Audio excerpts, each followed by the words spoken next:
Sucesso não ocorre por acaso. É simples, mas não é fácil. O que eu vou discutir com você hoje é a diferença que faz a diferença entre um indivíduo bem-sucedido e um indivíduo que batalha e não consegue o que quer na vida. Para fazermos isso, eu vou começar definindo o que é sucesso. Sucesso é conseguir o que você quer, o que é diferente de felicidade. Felicidade é querer o que você conseguiu. Para você ser feliz, você não precisa de mais nada. É só aceitar o que você tem. Isso não lhe impede de continuar almejando outras coisas na vida. Só que, infelizmente, as pessoas, de um modo geral, confundem sucesso com felicidade. E a história vai mais ou menos assim. Quando eu crescer, quando eu passar no vestibular, quando eu me casar, quando eu me divorciar. E o indivíduo passa pela vida igual um gato passa por um telhado de zinco quente. Só sente o calorzinho. Nesse programa, eu não vou lhe ensinar a ser feliz. É só você aceitar o que você tem. Mas eu vou lhe ensinar como conseguir o que você quer. E isto é uma ciência. Do mesmo modo que você aprende física, do mesmo modo que você aprende química, você aprende a ser bem-sucedido na vida. Para ser bem-sucedido na vida é muito fácil. É fazer o que precisa ser feito. Então nós vamos fazer o seguinte, nós vamos analisar aqueles indivíduos bem-sucedidos e descobrir quais as características desses indivíduos que fazem a diferença. E vamos incorporar isso no seu cérebro. E com isso você terá a chance também de ser bem-sucedido. Viveu nos Estados Unidos um indivíduo de nome Andrew Carnegie. O senhor Andrew Carnegie nasceu na Escócia. Ele era, na época dele, provavelmente o homem mais rico do mundo. Ele trabalhava no mundo do aço. Um dia, Andrew Carnegie, em uma das suas reflexões, ele teve um insight. Ele teve uma ideia. Ele disse, um dia eu vou morrer como todos nós morremos. Eu vou deixar muito dinheiro para o mundo, como de fato ele deixou. Ele deixou o dinheiro que construiu o Carnegie Hall em Manhattan, em Nova York. Ele deixou o dinheiro para construir a Carnegie Mellon University nos Estados Unidos. Mas ele disse, eu gostaria de deixar mais do que dinheiro. Eu gostaria de deixar essa habilidade que eu tenho, de tudo que eu coloco a mão, vira ouro. E ele então resolveu criar o que se chama a ciência do sucesso. E ele começou a procurar alguém que estivesse disposto a trabalhar com ele nesse projeto por 25 anos. Uma noite ele estava numa festa e ele conheceu um jovem de 19 anos de idade, de nome Napoleon Hill. E ele ficou impressionado com a inteligência desse jovem. E ele propôs a este jovem fazer esse trabalho de 25 anos, desenvolvendo a ciência do sucesso. Napoleon Hill foi para casa, pensou no assunto, avaliou, voltou e disse, eu aceito. Então Napoleon Hill, durante 25 anos, fez um estudo do que era sucesso. Ele teve a oportunidade de entrevistar 16 mil pessoas. Das 16 mil pessoas que ele entrevistou, 1.000 eram milionários. Dos 1.000 milionários, ele selecionou 500, que além de terem dinheiro, tinham paz de espírito, boa vida familiar, boa saúde, etc. E ele analisou profundamente as características desses 500 milionários e comparou com o resto. E ele descobriu que existiam 6 características principais que faziam uma diferença. E essas características são uma boa autoestima, uma boa habilidade de se comunicar, uma boa habilidade de estabelecer metas, de saber o que você quer, uma atitude positiva, uma dedicação ao trabalho e uma ambição sadia. O que eu vou discutir com você neste programa é exatamente como você consegue incorporar na sua estrutura psicológica essas 6 características. Você pode imaginar como se fosse uma escada, onde cada uma dessas características constitui um degrau da escada. E essa escada não leva a nada. Por que ela não leva a nada? Porque a escada do sucesso está sempre em construção. Não tem essa história de chegar. O que vale não é a chegada, o que vale é a caminhada. Então, são características que você vai incorporando. E uma coisa mais, do ponto de vista didático, eu vou dividir para você em 6 degraus, em 6 etapas. Mas do ponto de vista real, é como se fosse um jogo de xadrez, Quem joga xadrez sabe, se você mexer numa peça do xadrez, você não mexeu numa peça, você mexeu no jogo inteiro. Aqui é a mesma coisa. Quando eu melhoro a sua autoestima, a sua habilidade de se comunicar melhora, a sua habilidade de estabelecer metas melhora, etc, etc, etc. Mas do ponto de vista didático, eu vou discutir com você uma de cada vez. Combinado? Muito bem. Então vamos começar com a primeira. Vamos discutir com você autoestima. Gostando mais de você. Se você não gosta de você, o mundo não vai gostar de você. Esta é a verdade. Infelizmente, do modo como nós somos criados, com as repreensões que nós recebemos na infância, estudos feitos mostrando que colocando microgravadores em crianças de 4 anos de idade, para cada elogio eles recebem 9 repreensões. A psicologia moderna mostra que para cada repreensão ser anulada do seu cérebro, você precisa de 7 elogios. E para cada elogio você recebe 9 repreensões durante a sua infância. Imagina o que vai acontecendo com a sua autoestima. Não só isso, você escuta muito não. Até a idade de 8 anos você escuta 100 mil nãos. Não faça isso, não faça aquilo, não faça aquilo, não faça aquilo. Que às vezes naquela época é importante, mas que depois, mais tarde, não tem significado nenhum. Mas você carrega aquilo com você. Conclusão, você chega à idade adulta com a autoestima lesada. Como você tem que continuar vivendo, o que você faz? Você arruma um mecanismo de compensação. Você cria uma máscara. Só que toda compensação traz deformação. Então você termina deformado psicologicamente de uma forma ou de outra. Então o que nós mostramos que a primeira coisa que você tem que fazer é aprender a gostar de você. Você tem que melhorar a sua autoestima. O seu desempenho nunca será maior do que a sua autoimagem. Então, à medida que você melhora a sua autoimagem, você melhora o seu desempenho, tanto pessoal quanto profissional. O bonito disso tudo é que essa autoestima, ela foi codificada no seu cérebro linguisticamente. E do mesmo modo que ela foi codificada linguisticamente, ela pode ser descodificada linguisticamente. Ou seja, você não precisa morrer com a autoestima que você tem, você pode melhorá-la. E você melhora essa autoestima entendendo como que essa autoestima é estruturada em você. O cérebro tem 10 bilhões de células, 100 trilhões de conexões nervosas. E é dividido basicamente em 2 partes, esquerda e direita. O cérebro esquerdo tem funções diferentes do cérebro direito. E existe uma estrutura que liga um hemisfério ao outro. O que acontece é que os indivíduos, de um modo geral, costumam usar muito uma parte do cérebro sem usar a outra. E se você não tiver acesso ao seu hemisfério direito, vai ficar muito difícil você recodificar a sua autoestima, porque ela está ligada ao que nós chamamos na neuroanatomia de sistema límbico. Então eu vou mostrar para você como que você entra nesse hemisfério direito e você consegue melhorar a sua autoestima. Um passarinho para voar precisa de 2 asas. Você nunca vai ver um passarinho voando com a asa só. O indivíduo, para ser bem sucedido, ele tem que aprender a trabalhar com as 2 partes do cérebro, o hemisfério esquerdo e o hemisfério direito.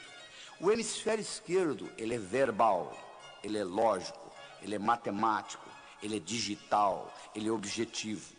O hemisfério direito, ele é holístico, ele é não verbal, ele é emocional, ele é global. O hemisfério esquerdo ele consegue ver a árvore, mas ele não consegue ver a floresta.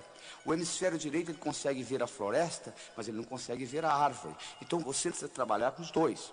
Enquanto você aprende a trabalhar com esses 2, que infelizmente na escola você não aprendeu, porque a educação no mundo ocidental é orientada predominantemente para o hemisfério esquerdo, então você tem pouco acesso ao hemisfério direito, e 99% do seu poder está a nível inconsciente, porque o hemisfério esquerdo é apenas a ponta do iceberg. Porque o poder, 99%, está no hemisfério direito, está a nível inconsciente. Se você não tem acesso a isso, você não tem acesso a uma grande parte do seu poder pessoal como ser humano. E além disso, você não consegue recodificar coisas que você codificou na infância. Então eu vou lhe mostrar como isso funciona e como você consegue penetrar nesse hemisfério direito e fazer uma modificação nessa estruturação. E com isso, a sua autoestima vai mudar. No momento que a sua autoestima mudar, o seu desempenho vai mudar, ou seja, você vai melhorar o seu dia a dia. E com isso a sua vida vai melhorar. Então vamos trabalhar nisso. Primeira coisa que você tem que entender é o seguinte: você, para entrar no hemisfério direito, os seus músculos têm que estar relaxados. Você não consegue entrar no hemisfério direito com a musculatura contraída. Então você tem que aprender um processo de relaxamento. Nem que seja um relaxamento de 3, 4 minutos. Mas você tem que aprender a dar uma desligada. As grandes ideias no mundo vieram do hemisfério direito. Como que o Einstein descobriu a teoria da relatividade? Ele estava deitado numa rede e de repente ele se imaginou viajando num raio de luz e descobriu a teoria da relatividade. Como que Arquimedes descobriu o princípio de Arquimedes? Ele estava deitado numa banheira, tomando banho, e de repente a ideia veio, e ele correndo nu na rua, eureka, eureka, eureka, achei, achei, achei. Porque o jeito como Arquimedes descobriu o princípio de Arquimedes é porque ele trabalhava para um rei, e o rei deu a ele a incumbência de descobrir se a coroa que o rei tinha ganho de presente era uma coroa totalmente de ouro, ou se tinha prata misturada, mas ele tinha que descobrir isso sem destruir a coroa.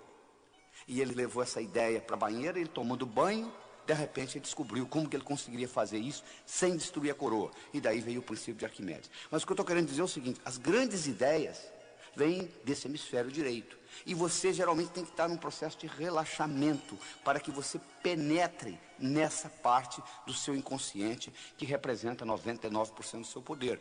Às vezes, em momentos de dificuldade na sua vida, você já entrou nisso. Tem um caso interessante que eles contam de uma senhora que dirigia numa estrada do Texas. Ela dirigia uma picape e a picape furou o pneu. E ela foi trocar o pneu da picape. E nisso que ela estava trocando o pneu, o macaco desceu de novo. Só que ela não percebeu, ela tinha um filho de 4 anos de idade, que saiu da cabine e entrou debaixo da picape. Na hora que o macaco enguiçou, o menino ficou preso debaixo da picape. Ela foi lá e levantou essa caminhonete. Ela com 50 quilos. Mas de onde que vem essa força? Vem do inconsciente. Do mesmo modo que essa força física foi gerada dessa parte do cérebro, nessa situação difícil, existe uma força mental também que vem do inconsciente, que você consegue despertá-la. Uma outra técnica importantíssima para você desenvolver a sua autoestima é a habilidade de visualização. Você ter essa habilidade de visualizar as coisas. Uma visualização bem feita, o cérebro não sabe se aquilo realmente aconteceu ou você só pensou. Eles fizeram um estudo na Universidade de Yale, no estado de Connecticut, nos Estados Unidos, onde eles pegaram um grupo de 30 estudantes, dividiram em 3 grupos, A, B, C, mas antes de dividir em grupos, eles pegaram os 30 estudantes, deram 10 balas, uma pistola para cada um, colocaram um alvo e cada um deu 10 tiros. E eles marcaram o placar. Depois, aleatoriamente, eles dividiram os estudantes em 3 grupos, A, B e C. O grupo A viria ali 5 vezes por semana, 20 minutos por dia, durante 6 semanas, praticando atirar no alvo. O grupo B faria a mesma coisa, ou seja, 5 vezes por semana, 20 minutos por dia, durante 6 semanas, com a finalidade de ficar ali imaginando que estava atirando, só imaginando, não tinha revólver na mão não. O terceiro grupo viria ali e ficaria ao mesmo tempo conversando, batendo papo. 6 semanas depois, eles foram retestados. O grupo que usou o revólver para praticar melhorou no placar 83%. O grupo que só usou a imaginação melhorou 82%. O grupo que não usou nada, nem o revólver, nem a imaginação, não melhorou absolutamente nada. Provando que o revólver era nada mais, nada menos, um instrumento para você imaginar, para você focalizar a sua mente. Olha o poder da visualização, é impressionante. E isso não é ensinado na escola. Você pode modificar muita coisa dentro de você à medida que você aprende a visualizar. O processo simples que eu ensino é o seguinte: você pega uma maçã na mão esquerda, uma laranja na mão direita, coloca na altura dos seus olhos, fecha os olhos, imagina a laranja e a maçã. Se você tem dificuldade, você abre os olhos, dá uma coladinha, torna a fechar, e com isso você vai começando a treinar, que é uma habilidade que você tem que treinar. A outra coisa importante para você desenvolver a sua autoestima é você sorrir. Existe uma conexão entre a musculatura da boca e o cérebro, e na hora que você sorri, se você estiver sorrindo mesmo forçado, libera um hormônio chamado beta-endorfina, e esse hormônio lhe faz bem. As pessoas que sorriem mais, de um modo geral, vivem mais. Você pode ir num lobby de um hotel, fica na saída de um elevador, quando sai um casal, por exemplo, você vai ver que o homem sai de cara feia, a mulher sai sorrindo. Você sabe que as mulheres vivem 8 anos e meio a mais do que os homens. Então, O sorriso é muito importante para facilitar a sua autoestima. Outra coisa importantíssima para desenvolver sua autoestima é você entender que semelhante atrai semelhante. Se você abrir a torneira da sua cozinha, sai água. A água vai para o esgoto. O esgoto vai para o rio. O rio vai para o mar. Água vai para a água. Ódio vai para quem tem ódio. Amor vai para quem tem amor. Não é verdade? Sucesso vai para quem tem sucesso. Não é verdade? Sucesso vai para quem tem sucesso. Então é importante, de vez em quando, você parar e você começar a analisar o seguinte: quais foram os grandes sucessos que eu tive na minha vida? O que eu fiz até hoje de importante? E no momento que você começa a se concentrar naquilo que você fez de importante, você vai perceber o seguinte, que trazendo aquela imagem para o seu cérebro de sucesso, aquilo vai atrair mais sucesso. Interessante, né? Aquilo vai atrair mais sucesso. Semelhantes atrai semelhantes. Outra coisa importante para você desenvolver a sua autoestima é você ter essa habilidade de entender que falha faz parte do processo. Como é que você aprendeu a andar? Você levantou, caiu, levantou, caiu, levantou, caiu, até que um dia você andou, não é verdade? Então, tudo que você vai fazer na vida, entre a sua realidade e a sua visão, vai ter etapas. Essas etapas, às vezes você não vai fazê-las certas da primeira vez. Mas não existe o errado, existem etapas. Conta-se que uma vez um amigo do Thomas Edison estava conversando com ele e disse: "Ô Thomas, eu não entendo o que você faz. Você já testou 10.000 substâncias e elas não funcionaram para você criar essa lâmpada incandescente que você está criando. Por que você não desiste? Já errou 10.000 vezes." Thomas Edison: "Não, você está enganado, eu não errei 10.000 vezes. Eu excluí 10.000 coisas que não funcionam. Ou seja, eu usei isso como etapa." A outra coisa importante para você desenvolver a sua autoestima é você ter a habilidade de doar-se. Fazer coisa independente de dinheiro. Fazer coisa pelo prazer de fazê-la. Eu não tenho nada contra o dinheiro. Eu trabalho nisso, com livro de prosperidade, etc. Mas eu acho que você tem que fazer as coisas na vida, às vezes, independente do interesse financeiro, só pelo prazer de manifestar aquilo no universo. E aquilo lhe dá uma satisfação tão grande que você desenvolve a sua autoimagem com isso. Outra característica importante do desenvolvimento da autoestima é o seguinte: se você vive em terreiro de peru, não espere voar com águias. É verdade? Se você vive em terreiro de peru, não espere voar com águias. Se os seus amigos são amigos negativos, que puxam você para baixo, é muito difícil você deslanchar na vida. Já é difícil nadar contra a correnteza, principalmente com peso no pescoço. Então é importante você entender que você tem que procurar amizades de pessoas do seu nível ou melhor do que você. Porque você terá espelho, você terá pessoas para você modelar, imitar e, consequentemente, crescer. Se você se liga a indivíduos que estão pior do que você, o que vai acontecer é que vão puxar você para baixo. Então, se você vive em terreiro de peru, é muito difícil você aprender a voar com águias. E, finalmente, uma característica importante na autoestima são as suas qualidades. Você tem que sempre focalizar naquilo que você é bom e não naquilo que você é ruim. Se você tem 1,70 m, você nunca vai ser um excelente jogador de basquete.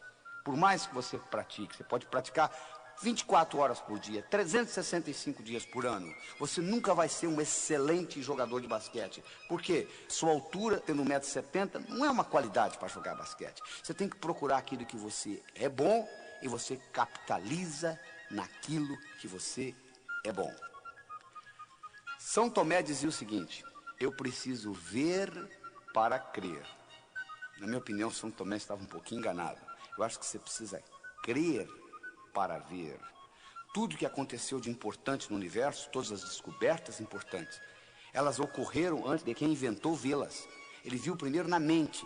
Então, se você tem que ver para crer, pouca coisa vai acontecer na sua vida, que você tem que sempre presenciá-la primeiro para depois imitá-la. Você já pensou se todo brasileiro tivesse essa atitude? Eu só acredito que a crise brasileira vai passar o dia que ela passar. E todo mundo falasse do mesmo jeito, todo mundo ia ficar de braço cruzado, esperando essa crise passar. É verdade?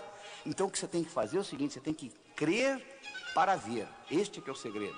Você tem que acreditar primeiro e depois colocar em prática. Porque tudo que acontece no universo físico, primeiro aconteceu na mente de alguém. Essa é a grande verdade. É muito importante você entender isso. E essa credibilidade, às vezes você é bloqueado pelas mensagens negativas que você recebeu durante a infância.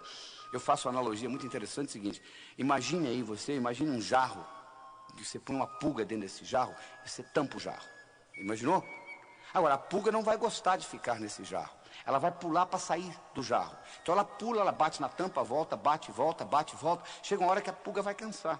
Então ela vai pular mais baixo um pouquinho. Quando a pulga começar a pular mais baixo um pouquinho, você pode ir lá e destampar a tampa do jarro, que a pulga nunca mais vai pular fora do jarro. Você não acredita? Faça a experiência aí para você ver o que vai acontecer. Mas você não precisa fazer a experiência. Você está lembrado como é que eles treinam o elefante no circo? Eles pegam um elefante bebê, amarram uma corda no pescoço dele, amarram numa árvore. O elefante tenta sair, não consegue, tenta sair, não consegue, tenta sair, não consegue, até que o elefante desiste. No momento que o elefante desistiu, ele agora está condicionado. Quando ele é adulto, agora a única coisa que o palhaço tem que fazer é amarrar uma corda no pescoço dele e amarrar na perna do tamborete. E ele continua pensando que ele está amarrado numa árvore. Interessante, né? Porque ele está condicionado. Você não precisa ir ao circo. Olhe no espelho. É verdade.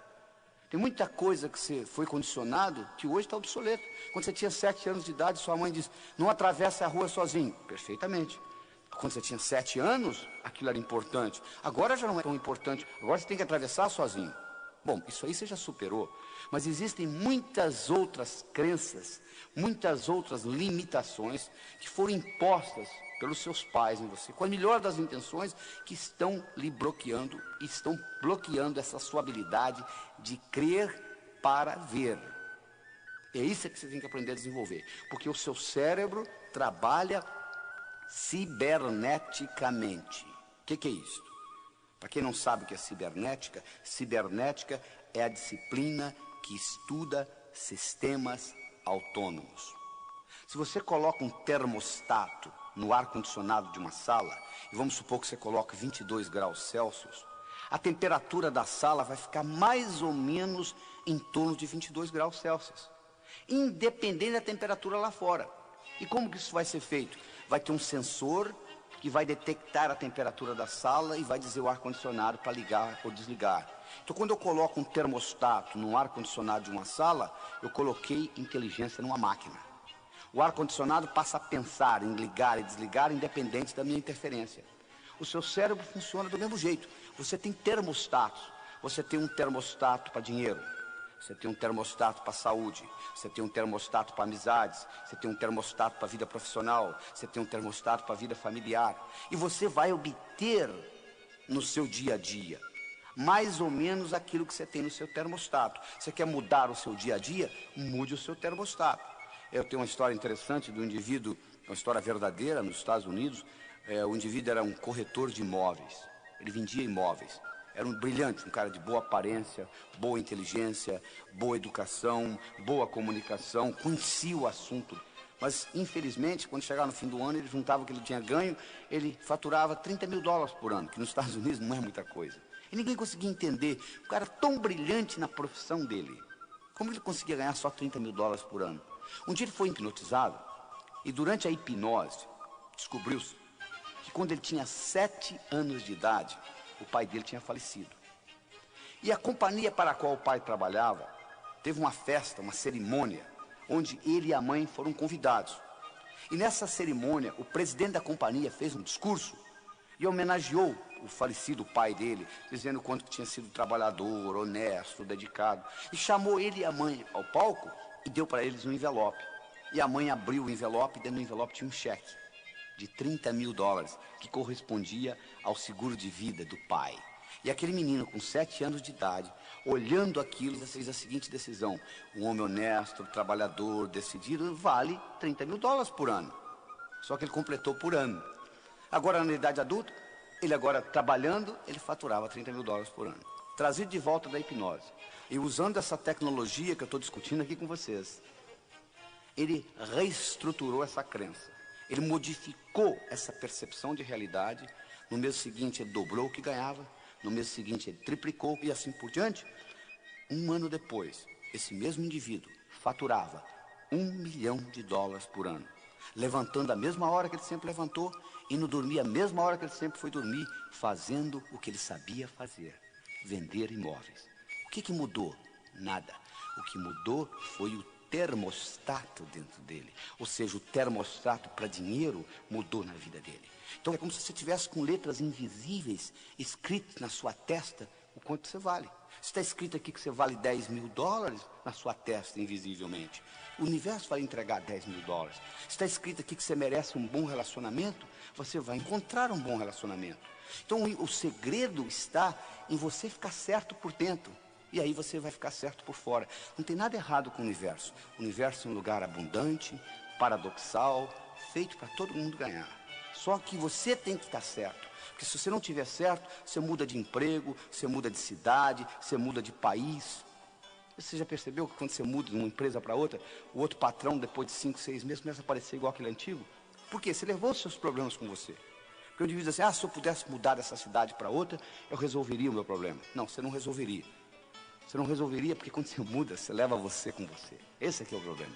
Se você pudesse deixar você na outra cidade, mas você leva você com você, e os seus problemas são internos, então eles serão manifestados na outra cidade, de uma forma diferente, com faces diferentes, com ambientes diferentes, mas serão manifestados. Este é o grande problema. Então o que você tem que entender, você tem que reestruturar de dentro para fora. Essa que é a solução. A analogia que eu quero deixar para você nessa autoestima é a seguinte: imagine um jarro com bolas de várias cores dentro desse jarro. Imaginou? Imagine que tem vermelha, verde, amarela, e as amarelinhas são os problemas que você carrega com você na vida, as codificações negativas de infância, etc. Você tem 2 modos de você eliminar essas amarelinhas de dentro desse jarro. Uma delas, você vai lá e tira uma por uma das amarelinhas. Você pode fazer isso na psicoterapia, etc. A outra é você começar a colocar bolas vermelhas, verdes, bolas de outras cores dentro desse jarro, sob pressão, e automaticamente as amarelinhas serão eliminadas. Isso é um jeito de fazê-lo. Então comece a fazer planos, comece a estudar o que você quer fazer diferente, comece a valorizar mais o seu trabalho, valorizar mais a sua autoimagem, e com isso você vai notar que à medida que a sua autoimagem melhora, o seu desempenho melhora. Então esta é a primeira das 6 características importantes. Comunicação. Comunicação é fundamental em você conseguir o que você quer. Qual o valor de uma moeda de ouro no fundo do Oceano Atlântico, onde ninguém consegue chegar lá? Vale nada, não é verdade? O que adianta você ter conhecimento na sua cabeça se você não consegue se expressar?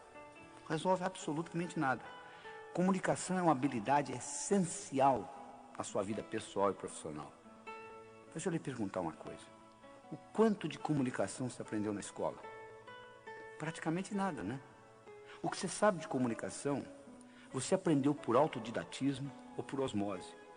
Ninguém nunca lhe ensinou como que o cérebro se comunica. Não é verdade? E é essencial para você entender isto. Então nós vamos discutir com você como que você consegue aumentar o que eu chamo a sua inteligência interpessoal. Como que você faz isso? Primeiro, você é julgado na vida por 4 coisas: o que você faz, a sua aparência, o que você diz e como você diz o que você diz. O que você faz? Como é que você descreve a sua profissão? Se você não valorizar o que você faz, o mundo não vai valorizar, isso eu posso lhe garantir. Às vezes o sujeito reclama assim, porque o meu patrão não me dá o valor que eu mereço. Você se dá? Você valoriza o trabalho seu? A valorização tem que começar com autovalorização. Ou seja, primeiro você tem que gostar do seu trabalho, você tem que valorizá-lo, você tem que aprender a descrevê-lo de uma forma atraente. A história que eu conto é o seguinte: você pega 2 pedreiros, um trabalhando ao lado do outro. Você pergunta para um pedreiro, o que você faz na vida? Ele diz, eu sou pedreiro, eu coloco um tijolo em cima do outro, um tijolo em cima do outro.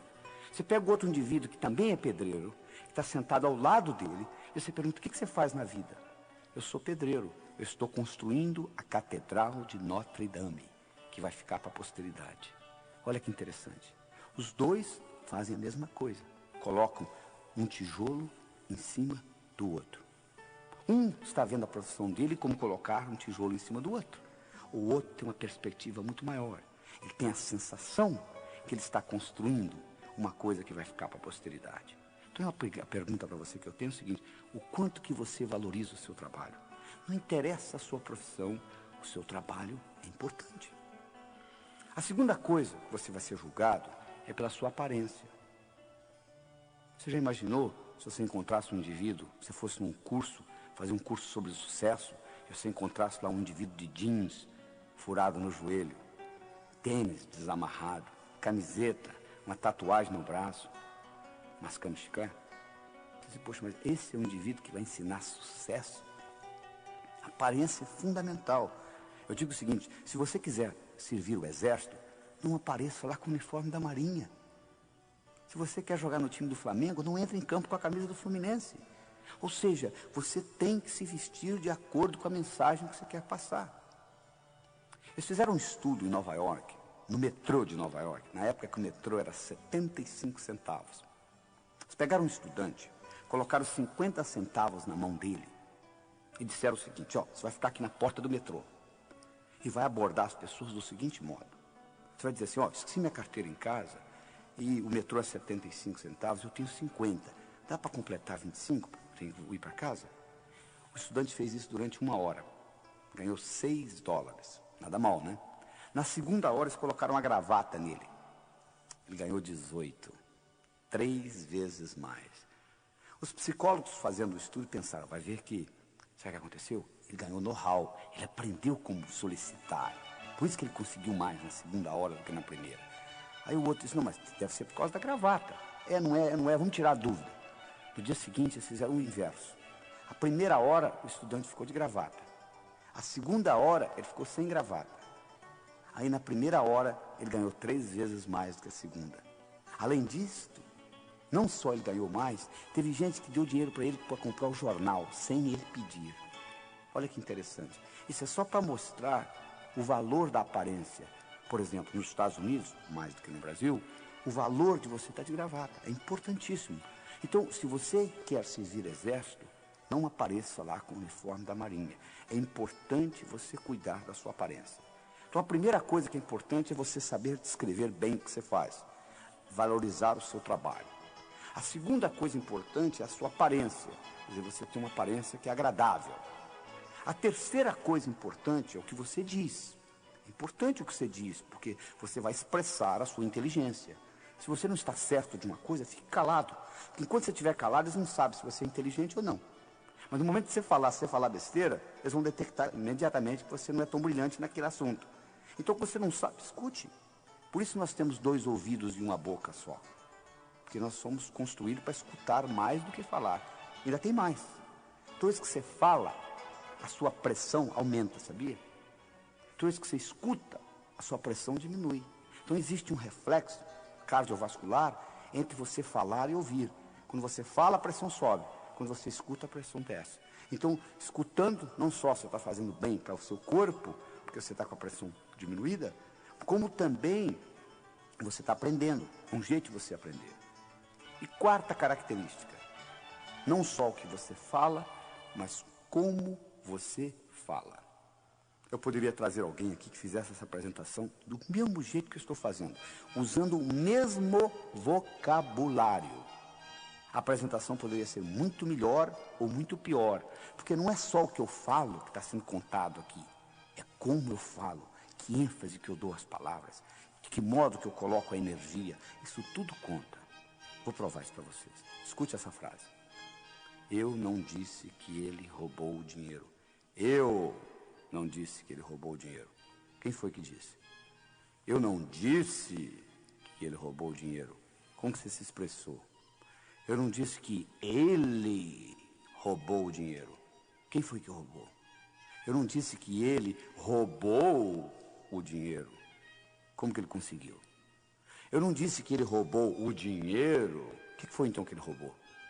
Olha só, a mesma frase tem 5 significados diferentes, dependendo de onde você coloca a ênfase. Não é verdade? Às vezes tem briga de marido e mulher, a mulher pergunta para o marido: bem, você está com raiva? Não! O que você acha? Não é só o que você diz que conta, mas como você diz. Então são essas 4 características importantes na sua comunicação. O modo que você expressa e valoriza a sua profissão, como é que você apresenta o que você faz, a sua aparência, o que você diz e como você diz. E como você diz tem muito a ver com o movimento dos olhos. Através do movimento dos olhos, você pode se tornar mais inteligente, mais criativo, melhorar a sua memória, melhorar a sua comunicação e até a sua vida sexual, através do movimento dos olhos. Você pode movimentar seus olhos em 9 posições diferentes. Você pode olhar para cima, para a esquerda, para o centro, para a direita. Você pode olhar na horizontal, para a esquerda, para o centro, para a direita. Você pode olhar para baixo, para a esquerda, para o centro, para a direita. Vou repetir aí, olha só. Você pode olhar para cima, para a esquerda, para o centro, para a direita. Você pode olhar na horizontal, para a esquerda, para o centro, para a direita. Você pode olhar para baixo, para a esquerda, para o centro, para a direita. Vamos esquecer as posições centrais, que não tem nada a ver com essa nossa apresentação aqui de hoje. Sobram 6 posições. Você pode olhar para cima, para a esquerda, para a direita. Você pode olhar na horizontal, para a esquerda, para a direita. Você pode olhar para baixo, para a esquerda, para a direita. De acordo com a posição do olho, você vai ativar áreas diferentes dentro do seu cérebro. É verdade. Então, vamos explicar isso melhor. O abecedário do pensamento tem 3 letras. O que é isso? É o seguinte: todo pensamento que você tem, por mais simples ou complexo que ele seja, ele pode ser desmembrado em 3 componentes, que eu chamo de letras do pensamento: imagem, som e sentimento. Vou provar isso para você. Recorde alguma coisa agradável que ocorreu no seu passado. Então, olha aí, veio uma imagem no seu cérebro, com ou sem sons, dependendo do que aconteceu lá, o barulho do mar, o vento, ou a música, ou alguém conversando, não é verdade? E a sensação é agradável, porque eu solicitei um evento agradável. Todo o pensamento, por mais simples ou complexo, você pode desmembrá-lo em imagem, som e sentimento. É assim que o cérebro trabalha.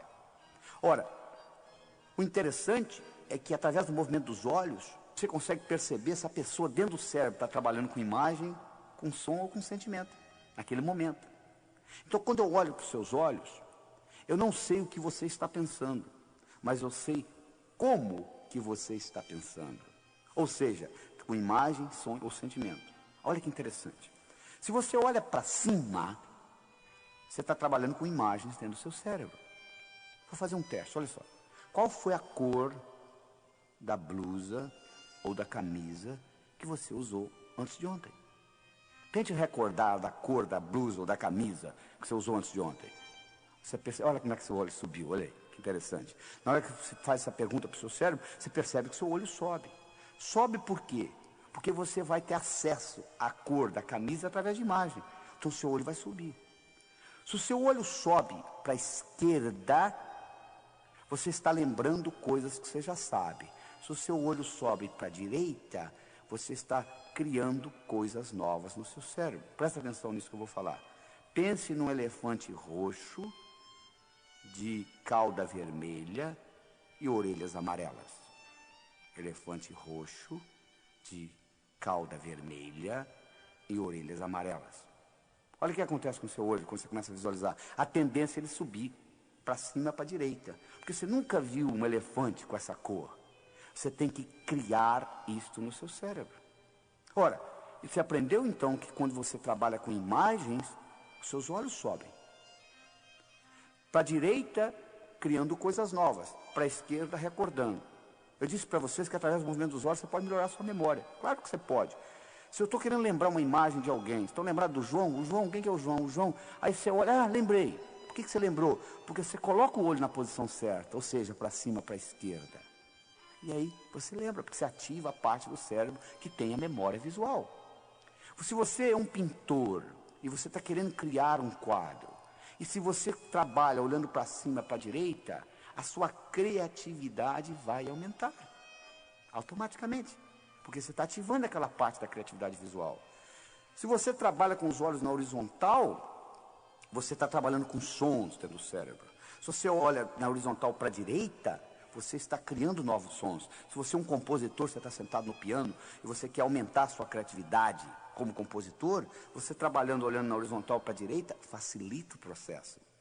Se você está lembrando da face do indivíduo, mas esqueceu o nome, esqueceu, de repente você lembra, é só você colocar os olhos na horizontal para a esquerda que você vai lembrar. Se você olha para baixo, para a esquerda, você está conversando com você mesmo, essa voz aí que está, que voz? Essa que está perguntando que voz? Está aí atrás da cabeça, fazendo comentários daquilo que eu vou falando. Se você olha para baixo, para a direita, você tem sensações do corpo e sensações de emoções. Então eu estou mostrando que através do movimento dos olhos, você consegue ter a melhor ideia do que está acontecendo dentro do cérebro. Ora, se eu estou conversando com você, e eu percebo que seus olhos subiram, eu não sei o que você está pensando, mas eu sei como que você está pensando, usando imagens. Se agora eu uso a minha palavra para encaixar nisto, e eu falo assim, você está vendo o que eu estou falando? Quando eu coloquei a palavra vendo, e o seu canal visual está aberto, essa palavra encaixa direitinho. É a mesma coisa que está entrando raios de televisão onde você está, mas você não está conseguindo captá-los porque você não está com o receptor ligado. No momento que você ligar naquele canal, você pega. Ora, se eu encontrei o canal aberto e eu solto a palavra vendo, isso tem um impacto no seu cérebro muito maior que se eu tivesse soltado uma palavra auditiva. E a partir daí, eu começo a me tornar um melhor comunicador. Isso nós vamos discutir no outro programa, numa outra fita, da comunicação global, aumentando sua inteligência interpessoal, onde nós vamos mostrar em mais detalhes como que se aumenta isso. Mas o que eu quero mostrar aqui é que para você ser bem sucedido, você tem que melhorar a sua habilidade de se comunicar. E isso não foi ensinado na escola, entende?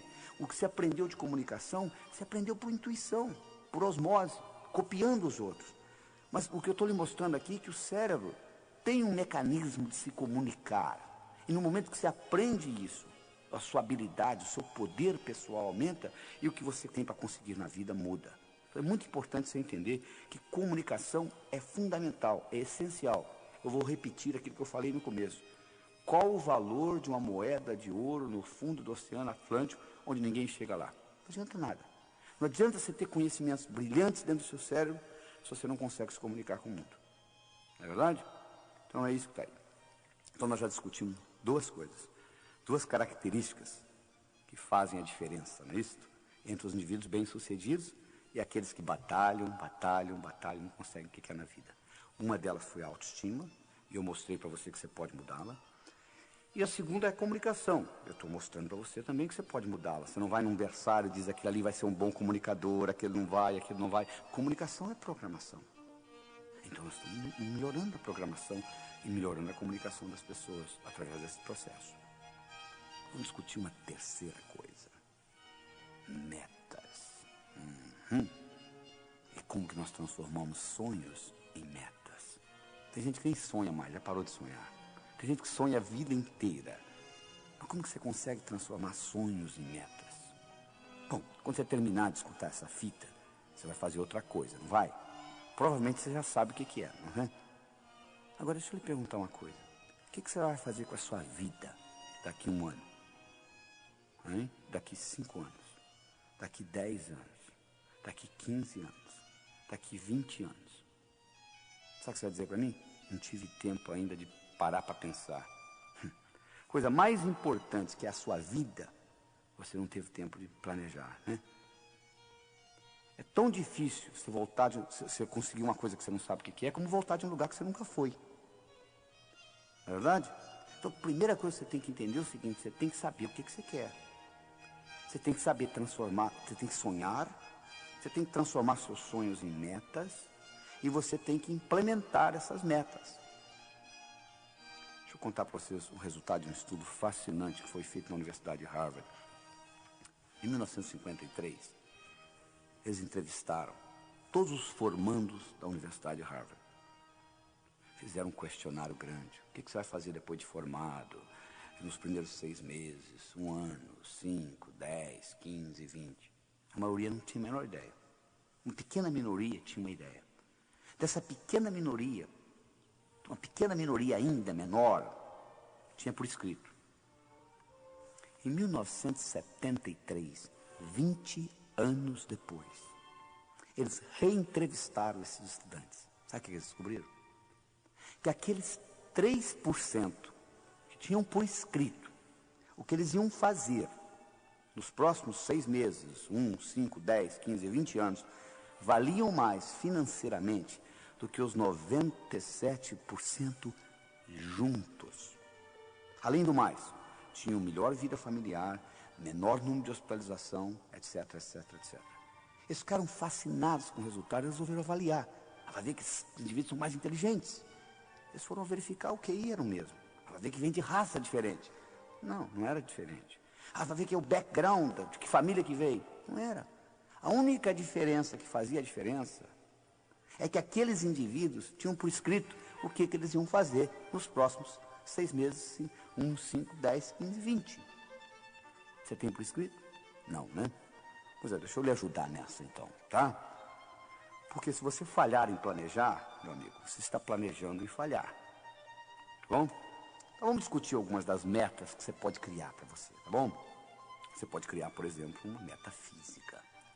É importante você ter um corpo sadio. Isso é fundamental na sua vida. Porque a mente não está só dentro do cérebro. A mente está no corpo inteiro.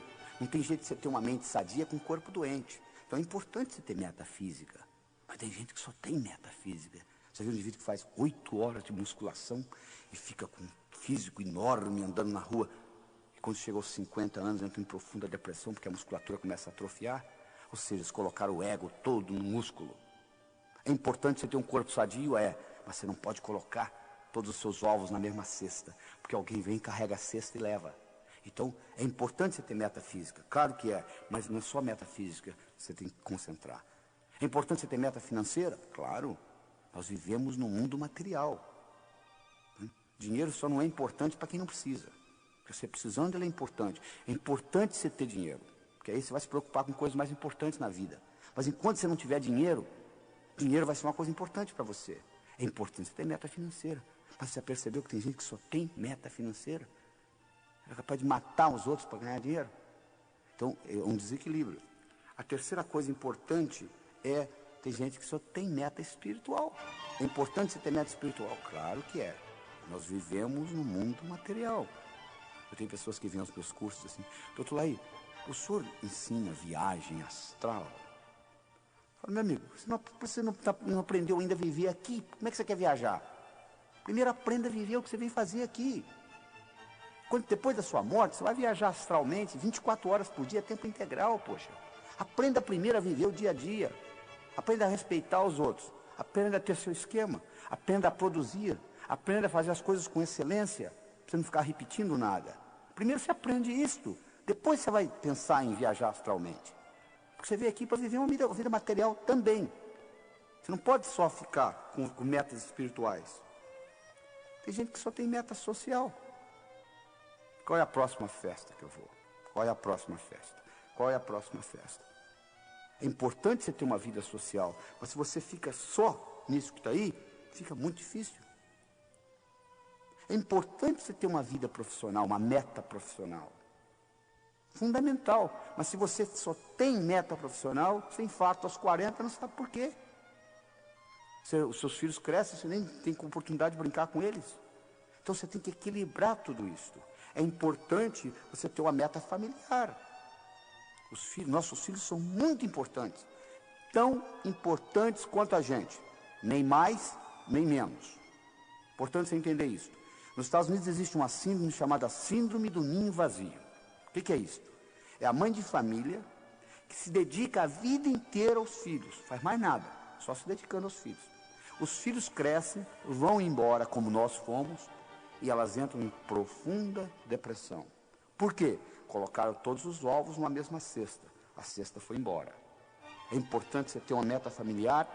Mas faça outras coisas além de cuidar de filhos. Porque os filhos vão crescer, vão embora. E você vai ficar. Então é importante que você tenha outras atividades, outros interesses na vida. Fundamental que você entenda isso. Fundamental. A outra meta que você tem que equilibrar é a meta mental.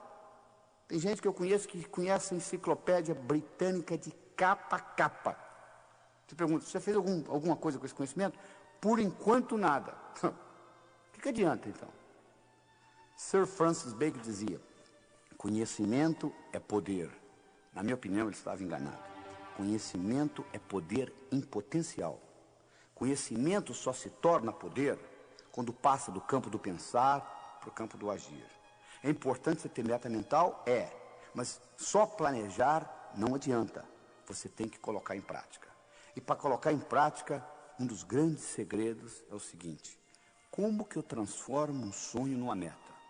Você, para transformar um sonho numa meta, a primeira coisa que você tem que fazer é colocar uma data. Tudo aquilo que você coloca na categoria de algum dia não vai acontecer. Aquele livro que você comprou há 4 anos atrás, que está lá na sua prateleira empoeirado, você diz assim: algum dia eu vou lê-lo. Já percebeu que você nunca achou tempo para lê-lo? Por quê? Você colocou na categoria de algum dia. O seu cérebro diz: tá bom, o dia que algum dia chegar, a gente lê. A gente vai ler. Mas acontece que não existe algum dia no calendário. Você quer que uma coisa ocorra na sua vida? Coloque uma data. Coloque uma data, porque na hora que você falasse assim: até o fim da semana que vem eu vou ler esse livro, o seu cérebro acharia tempo para ler o livro. Como você colocou na categoria de algum dia, não vai acontecer. Tem gente que diz assim: pois é, algum dia eu vou abrir a minha própria empresa. Coloque uma data. Coloque uma data nisto. Eu me lembro, em 1980, eu era diretor executivo da Ciba Geigy nos Estados Unidos. Em 1989, eu resolvi sair da companhia. Eu decidi que eu ia sair da companhia no dia 31 de dezembro de 1989. Dia 6 de julho, que era dia do meu aniversário, de 89, eu declarei internacionalmente para todas as companhias que eu viajava no mundo inteiro pela Ciba Geigy, eu declarei o seguinte: no dia 31 de dezembro estarei saindo da companhia. E espalhei para todo mundo, para não ter jeito. Quando chegou o dia 31 de dezembro, eu não tinha escolha, eu tinha que sair mesmo, porque senão minha moral ia ficar muito baixa, porque eu tinha falado para todo mundo que eu ia sair. Eu determinei uma data, saí no dia 31 e criei minha própria companhia. Se eu tivesse dito: algum dia eu vou sair da companhia, eu estaria até hoje trabalhando para eles. Então é importante você aprender a transformar os seus sonhos em metas. Deixa eu lhe dar outras características importantes com relação a metas. Primeiro, meu amigo, a meta tem que ser sua. Por que você está estudando medicina? Porque o papai gosta. Então manda seu pai fazer o vestibular de medicina se ele gosta tanto. Você tem que fazer uma coisa que seja sua. Entende? Você goste. A segunda coisa, você tem que estar comprometido, não é envolvido não, é comprometido. As pessoas chegam para mim e dizem assim: como é que faz para ter sucesso como o senhor tem? Eu falo: sucesso é muito fácil, é só fazer o que precisa ser feito. É que as pessoas não estão dispostas a fazer o que precisa ser feito. Aí não acontece nada. Nada ocorre na sua vida sem a sua participação. É muito fácil ser bem sucedido na vida, é só fazer o que precisa ser feito. Você tem que estar comprometido. Existe uma grande diferença entre comprometimento e envolvimento. Hoje de manhã, no café da manhã, eu tive presunto com ovos. A galinha que botou os ovos estava envolvida no meu café da manhã. O porco estava comprometido. Ele deu a vida pelo presunto. Vocês entenderam a diferença? Ou seja, quando você está comprometido com a sua meta, você sabe o que vai acontecer. Não interessa os obstáculos, você vai vencê-los. Sua meta tem que ser grande, meu amigo. Você tem que mirar na lua. Porque se você errar, você não vai estar entre as estrelas. Faça metas grandes. Quando você contar para os seus amigos, eles não acreditam. E tá bom. Quando eu mudei para os Estados Unidos em 1976, falei para um amigo meu: em 3 anos eu vou ensinar cardiologia para americano. Ele riu de mim e disse: como é que pode? Você está vindo lá do Brasil, vai ensinar cardiologia para americano? Sabe quanto tempo levou? 8 meses. Eu dei a minha primeira apresentação em Washington, D.C. para 400 cardiologistas. Quando eu contei para o meu amigo que eu ia ensinar cardiologia para americano, ele riu. Eu sabia que o tamanho estava bom, não precisava aumentar. Se ele acreditasse, eu teria que aumentar. Você tem que fazer a meta grande. Como eu disse, você tem que mirar na lua, porque se você errar, você ainda vai estar entre as estrelas. Você tem que fazer metas a longo prazo. 5, 10, 15, 20 anos. Porque se você fizer meta a longo prazo, seu chefe lhe der uma bronca amanhã de manhã, não vai estragar seu dia. Você diz: não, estou interessado para frente. Isso aqui é apenas uma etapa para chegar lá. Então é importante você entender essa característica. Você tem que planejar. Se você falha em planejar, você está planejando em falhar, meu amigo. É importante você entender essa característica. Você tem que ter atividades diárias. Você diz assim: eu quero ser milionário em 5 anos. Bom, como que você vai estar daqui a 4, daqui a 3, daqui a 2, daqui a 1, daqui a 6 meses, daqui a 30 dias? Daqui 7 dias. O que você vai fazer amanhã de manhã para ser milionário daqui 5 anos? Não é só esperar os 5 anos passar e acabou, não. Você tem que dividir as suas metas. E o bacana é quando você corta elas em pedacinhos, é como comer um salame. Você não come um salame inteiro. Mas se eu cortar fatia por fatia com uma cervejinha, você acaba comendo o salame todo.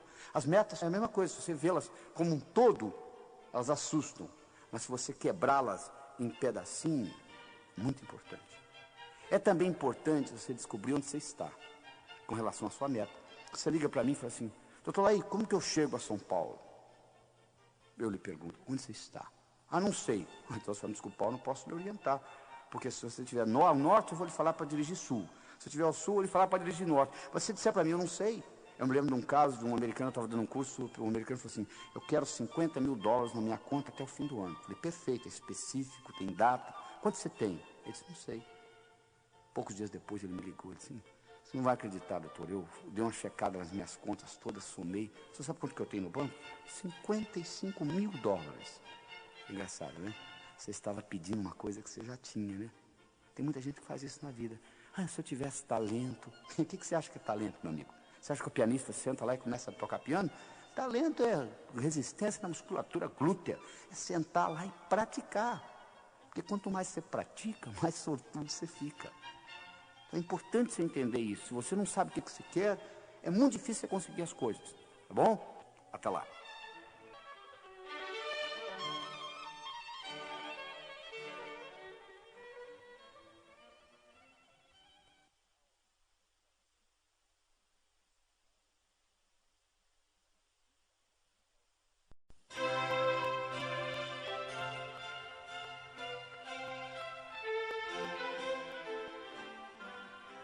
Pois é, então, vamos continuar a nossa discussão sobre sucesso, né?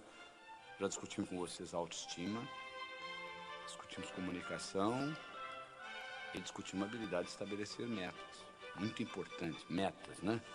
É importante também se focalizar naquilo que você quer, não naquilo que você não quer. As pessoas, de modo geral, ficam focalizadas, não querem. Você pergunta para a pessoa, o que você quer na vida? Bom, eu não quero câncer, não quero pobreza. Não estou perguntando o que você não quer. Quero saber o que você quer.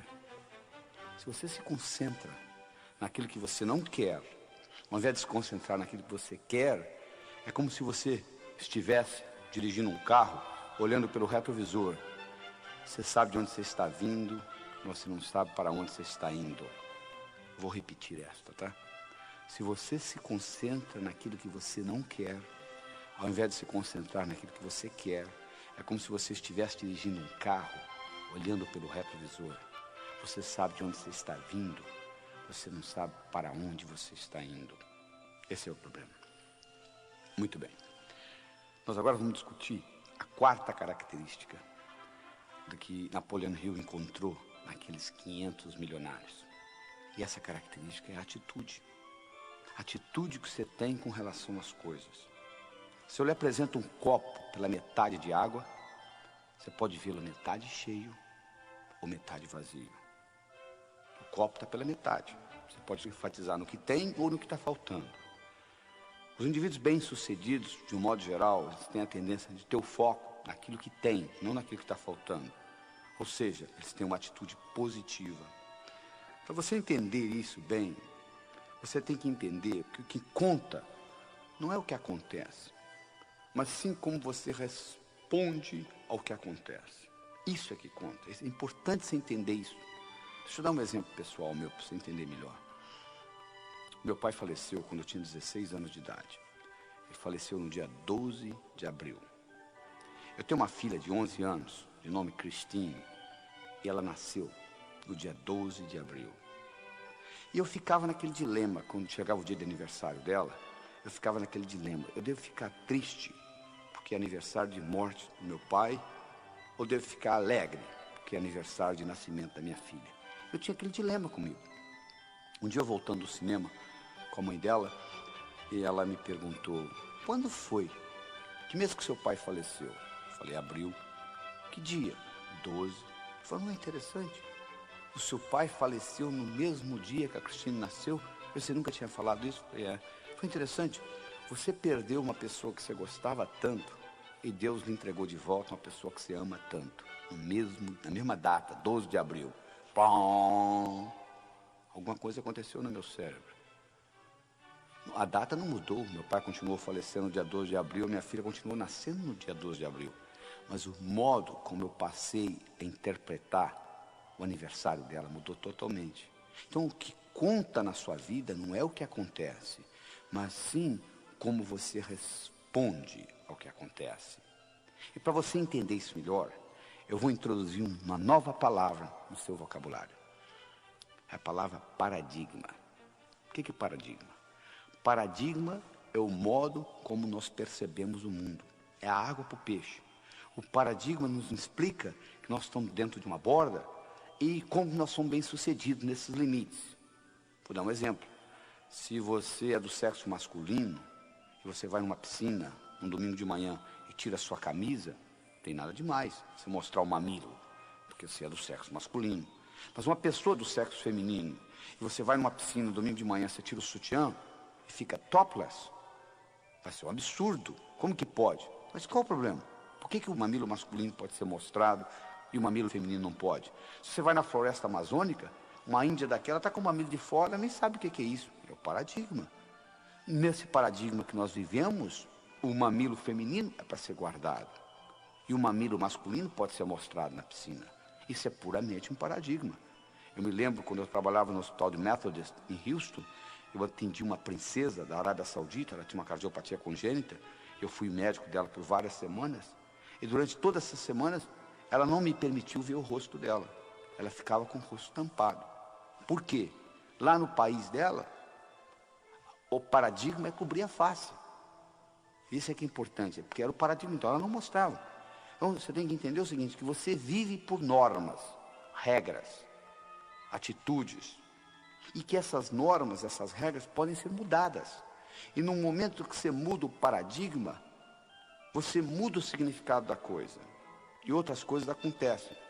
Se você pegar um peixe que nunca saiu da água, o peixe ele não sabe que tem água. Ele não sabe o que é não ser água. Porque ele sempre viveu na água. Então um peixe na água que nunca saiu da água não sabe que ele tem água. Ele vive na água, então faz parte dele. Nós vivemos em paradigmas. Se você vai, por exemplo, no Alasca, um esquimó visitando o outro, na primeira noite, ele oferece a mulher dele para o amigo que vem visitá-lo, para o anfitrião. Você vai na Arábia Saudita, uma mulher casada não pode olhar para o olho de outro homem, porque é adultério. Onde está certo? No Alasca ou na Arábia Saudita? Depende do paradigma. O que não dá certo é você sair do Alasca e querer usar esse paradigma na Arábia Saudita. Eles vão lhe cortar a mão e outras coisas. Então, o importante é você entender que você vive a sua vida em paradigmas. E quando um novo paradigma é apresentado, uma nova ideia é apresentada, ela primeiro aparece como ridícula. Isso é besteira, isso é coisa de louco. Você imaginou, por exemplo, quando a máquina de escrever apareceu? A secretária que era boa para escrever rapidamente, fazia taquigrafia, ela dizia para o patrão, mas que besteira, olha aí, para que máquina, olha como que eu faço isso rápido. Bom, a máquina foi evoluindo, passou na frente dela. Quando o Henry Ford lançou nos Estados Unidos o modelo T, aquele carrinho pretinho, os indivíduos que tinham carruagens, eles olhavam aquilo e diziam, não sei porque esse pessoal compra esses carros, olha aí, olha que coisa, a velocidade que isso anda aqui, eu na minha carruagem, eu ando muito mais rápido. Ora, no começo era assim, à medida que o tempo foi passando, a velocidade do carro foi aumentando, chegou a um ponto que não dava mais. Não é verdade? Pois é, então isso é uma mudança de paradigma. Você tem que levar isso em consideração. Um indivíduo de nome Thomas Kuhn, K-U-H-N. Dr. Kuhn foi professor da Universidade de Harvard. E ele fez um estudo dos últimos 400 anos de ciência. E ele mostrou uma coisa fascinante. Ele mostrou que os próprios cientistas vivem em paradigmas. Que quando um cientista descobre um dado que não encaixa no paradigma dele, das duas uma, ou ele é incapaz de perceber o dado, ou ele manipula até encaixar no paradigma dele. Então ciência é nada mais, nada menos do que uma expressão de paradigmas. O Albert Einstein, ele nunca usou a palavra paradigma. Ele tem uma frase famosa que diz o seguinte: Os problemas importantes não podem ser resolvidos no mesmo nível de pensamento que eles foram criados. Olha que interessante. Os problemas importantes não podem ser resolvidos no mesmo nível de pensamento que eles foram criados. Ou seja, exige uma mudança de paradigma para que isso ocorra. Deixa eu mostrar para vocês um paradigma em ação. Você vai ter que ter uma boa habilidade de visualização para seguir o que eu vou falar. Imagine o seguinte: 3, 6, 9 pontos, expostos como se fosse num quadrado, onde eles estão no canto, no meio, no outro canto do quadrado, em cima, no meio e embaixo. 3, 6, 9 pontos. Agora pega um lápis e com 4 linhas retas, tenta passar por esses pontos. Vê se você consegue. Só com 4 linhas retas, sem tirar o lápis do papel e sem passar pela mesma linha 2 vezes. Você vai ver que sempre sobra um, olha aí. Sempre sobra um, sempre sobra um. A não ser que você saia do quadrado. Que quadrado? Você que criou o quadrado. Se você vai lá embaixo, se você está tendo dificuldade em visualizar, você pode passar lá na livraria e abrir o Sucesso Não Ocorre Por Acaso, que eu tenho essa explicação lá no livro. Você vai ver o seguinte, que agora você consegue, interessante. Antes você não conseguia. De repente, quando você muda o paradigma, você consegue. Na vida é a mesma coisa. Às vezes você não está conseguindo fazer dentro do paradigma que você vive. Você muda o paradigma, isso ocorre. Então deixa eu lhe ensinar como é que você muda o paradigma. Vamos pegar o seguinte, vamos pegar uma coisa interessante. Vamos fazer uma hierarquia de ideias aqui, tá bom? Olha só. Pega a palavra transporte. Tá? Bom, transporte. Como é que você pode ter transporte? De carro, de navio, de avião, de trem. Não é verdade? Pega a palavra carro. Como é que você pode? Ó, você tem Volkswagen, você tem Ford, tem Chevrolet. Vamos pegar Ford. A Ford, você tem vários carros. Você tem Del Rey, você tem um carro chamado Taurus. Ó, pega o carro Taurus, por exemplo, que é o melhor carro que a Ford tem. Você pega o carro Taurus, você pode olhar a parte mecânica dele, você pode olhar a lataria e etc. Estão sentindo? Ó, transporte, carro, Ford, Taurus, lataria, etc. Deixa eu lhe perguntar uma coisa. Se eu fosse para lhe oferecer um emprego, o que você gostaria de ser chefe? Você gostaria de ser chefe da lataria do Taurus ou do Taurus como um todo? Você dizia, claro que eu quero ser chefe do Taurus como um todo. O que você gostaria de ser chefe, do Taurus ou você gostaria de ser chefe da Ford? Ah, claro que é da Ford. O que você gostaria de ser chefe? Da Ford ou você gostaria de ser chefe de carros? Ah, claro que é de carros. Eu ia mandar na Ford, na Volkswagen, na BMW, etc. O que você gostaria de ser chefe? De carros ou de transportes? Claro que é de transporte. Você ia mandar em navio, avião, trem.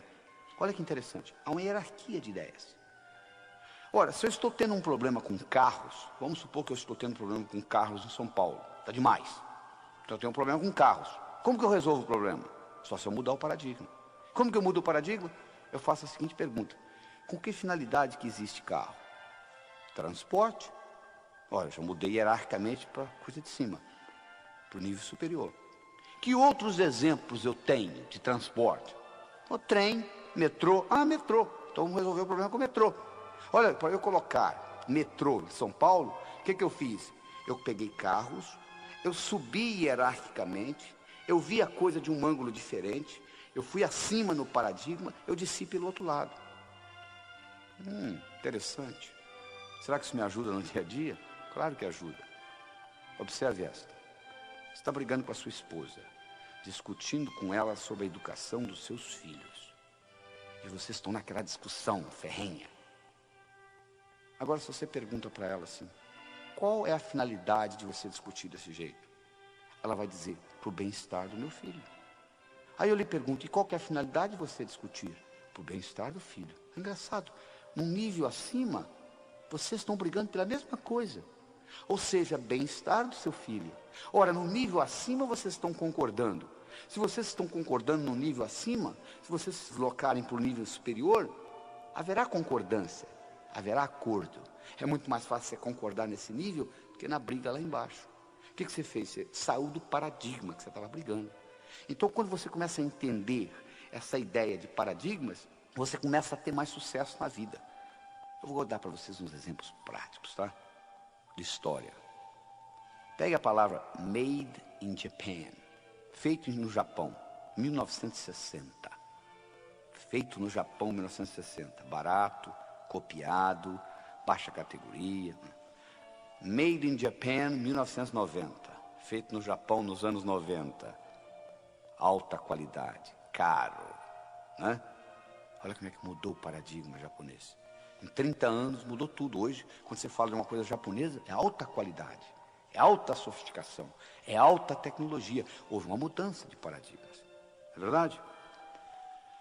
Vamos pegar, por exemplo, o seguinte. Vamos imaginar que eu estivesse conversando com você há 20 anos atrás, tá?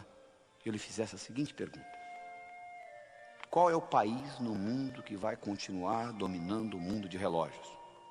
Você diria sem nenhuma hesitação: Suíça.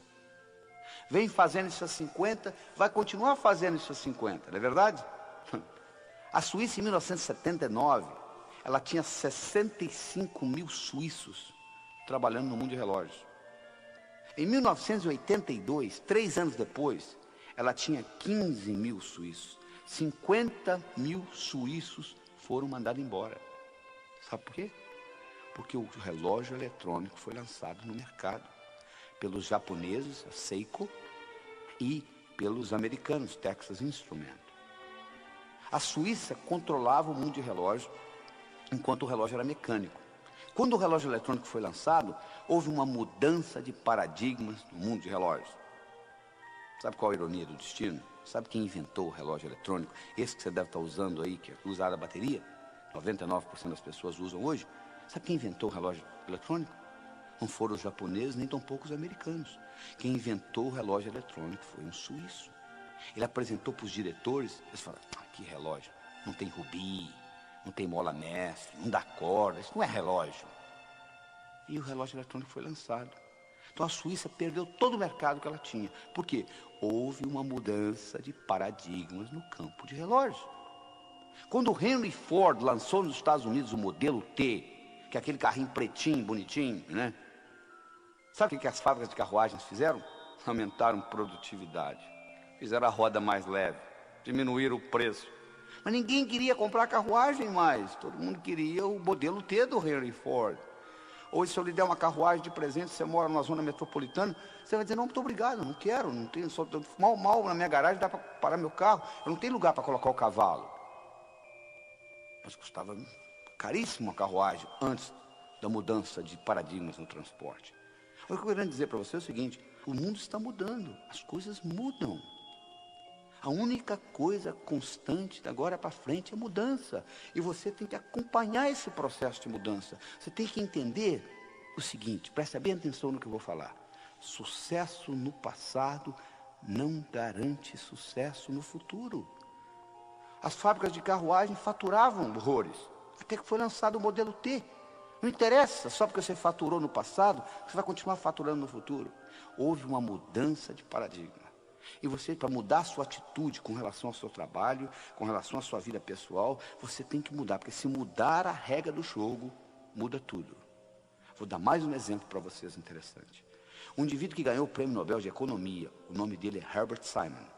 O Herbert Simon fez uma coisa fascinante. Ele fez o seguinte: ele pegou 2 tabuleiros de xadrez, colocou uma separação entre os dois. De um lado, ele montou um jogo de xadrez em progresso. Do outro lado, ele colocou um mestre em xadrez. E ele explicou a regra do jogo: o seguinte: eu vou levantar essa separação e você vai ter 30 segundos para dar uma olhada no jogo. E você vai reproduzir do seu lado esse jogo. Combinado? Combinado. 1, 2, e ele levantou, o sujeito deu uma olhada, 30 segundos, e baixou, o cara montou. Impressionante. Montava com uma precisão de até 80%. Eles pegaram indivíduos que sabiam mexer com as peças, mas não eram grandes jogadores de xadrez. Fizeram o mesmo estudo. Colocaram o indivíduo lá de lado e disse: vou levantar 30 segundos, dá uma olhada, reproduza no seu tabuleiro. Reproduzi-lo. Precisão, 30%. Quase que aleatório.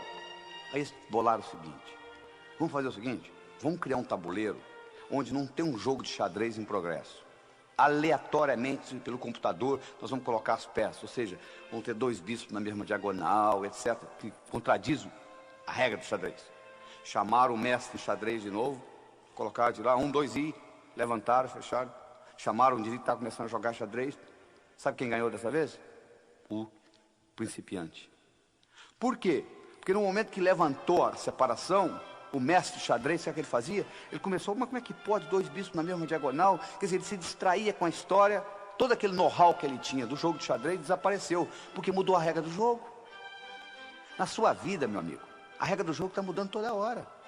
Se você é fixo, se você não tem jogo de cintura, se você não sabe se adaptar à mudança de mercado, à mudança de paradigma, você vai dançar, não tem jeito, você não vai conseguir ser bem sucedido. É importante que você entenda o seguinte: agora para frente, a única coisa constante é a mudança. Só para você ter uma ideia, o volume de informação no mundo dobra a cada 4 anos. A partir do ano 2000 vai dobrar a cada 20 meses. Então, o acúmulo é muito grande, a mudança é muito grande. A única coisa que você tem que ter é essa flexibilidade no aprender. A única vantagem que você tem hoje com relação ao seu competidor é a habilidade de aprender mais rápido. Não sobrou mais nada. É a sua habilidade de aprender mais rápido. E para fazer isso, você tem que entender esse aspecto de paradigma. Você tem que entender que o verdadeiro ato de descoberta consiste não em achar novas terras, mas vê-las com novos olhos. Isso é que você tem que entender. Você tem que entender que onde houver mudança de paradigma, há um aumento de possibilidades. Houve uma época que o paradigma era de que o mundo era chato, não é verdade? Até que Nicolau Copérnico veio e disse: não, o mundo não é chato, o mundo é redondo, ele provou isso matematicamente. Mas quando o mundo era chato, a possibilidade de uma viagem de volta ao mundo seria impossível. Como você vai fazer uma viagem de volta ao mundo, mundo chato? Quando o conceito mudou para o mundo redondo, a viagem de volta ao mundo, que era uma coisa impossível, passou a ser possível. Exatamente na sua vida, igualzinho. O que hoje é impossível na sua vida é impossível por causa do paradigma que você vive. Então deixa eu lhe dar uma pergunta que você vai levar para casa e vai guardar com você, que é uma das perguntas mais importantes que eu acho. É o seguinte: escreva ela num papel e coloca perto do espelho do banheiro. Quando você vai escovar dente de manhã, você olha para ela. A pergunta é a seguinte: o que hoje é impossível na minha vida, mas que se fosse possível, mudaria fundamentalmente o modo como eu vivo? Vou repetir. O que hoje é impossível na minha vida, mas que se fosse possível, mudaria fundamentalmente o modo como eu vivo. Essa pergunta vai lhe permitir desencadear novas atitudes na sua vida. E desencadeando novas atitudes, você vai incorporar novas tecnologias e novos modos de pensar. Porque Mark Twain tinha um ditado que eu acho que é fascinante. Ele diz o seguinte: se o único instrumento que você tem é um martelo, todo problema você pensa que é prego. Não é verdade? Tem gente que tem uma tecnologia de dizer: deixa comigo que eu resolvo. Mas só tem isso, porque eu faço isso há 15 anos, porque eu tenho 15 anos de experiência nessa empresa. E eu vou analisar. Eu disse: não, meu amigo, você não tem 15 anos de experiência. Você tem 1 ano 15 vezes, é totalmente diferente. Você aprendeu no primeiro ano e repetiu 14. Para ter 15 anos de experiência, você tem que estar constantemente mudando a sua ferramenta. Se essa única ferramenta que você tem é um martelo, todo problema na empresa você vai pensar que é prego. Então é importante você entender que essa mudança de paradigma é fundamental. E nessa mudança, quando você responde essa pergunta, o que é hoje impossível na minha vida, mas que se fosse possível, mudaria fundamentalmente o modo como eu vivo, e vem a resposta, você tem que em seguida fazer uma segunda pergunta. E se eu implementasse desse jeito, como que seria? Você tem que fazer uma certa antecipação dentro da sua cabeça. Olha só, você vai concordar comigo. Se você anda, você tem que ver metros na sua frente, senão você bate. Se você dirige um carro, você tem que ver quarteirões na sua frente, senão você bate. Você está dirigindo um carro a 70 km por hora, passa uma pessoa correndo na frente, não dá tempo de você parar. Se você pilota um avião a 1000 km por hora, você tem que ver milhas na sua frente, senão você bate. Se aparecer um obstáculo a 500 metros, você já bateu. Conclusão: quanto maior é a velocidade que você se locomove, maior tem que ser a sua habilidade de antecipar o futuro. E hoje nós vivemos numa velocidade muito grande. Então a sua habilidade de antecipar o futuro é fundamental. E essa pergunta que eu estou lhe dando lhe ajuda a ser um explorador do futuro. Você começa a explorar o que vai vir para frente. O que hoje é impossível na minha vida, mas que se fosse possível, mudaria fundamentalmente o modo como eu vivo. E correspondida a essa pergunta, você faz a segunda: e se? E você tem que estar disposto a constantemente se achar obsoleto. Porque toda mudança requer que você aprenda de novo. Quando os suíços descobriram que o relógio eletrônico estava entrando no mercado, sabe o que eles fizeram? Um relógio Patek Philippe, antes do relógio eletrônico, tinha uma precisão de 1/30 de segundo. Sabe qual a precisão de um relógio eletrônico, desses baratinhos que você compra na feira por $5? É 1/30.000 de um segundo. Sabe o que os suíços fizeram quando os relógios eletrônicos foram lançados? Eles aumentaram a precisão de 1/30 para 1/60 de segundo. O que é 1/60 comparado com 1/30.000? Se o único instrumento que você tem é um martelo, todo problema você pensa que é prego. Eles acharam que iam resolver mecanicamente. Não resolveram. Finalmente eles descobriram que não dava jeito. Eles tiveram que entrar no mercado eletrônico. Quando os suíços decidiram entrar no mercado eletrônico, eles tiveram que voltar a estaca zero.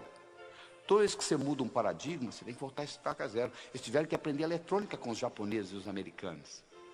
Então, todas as vezes que você faz uma mudança de paradigma, você tem que voltar à estaca zero. Você tem que admitir que você é obsoleto naquilo.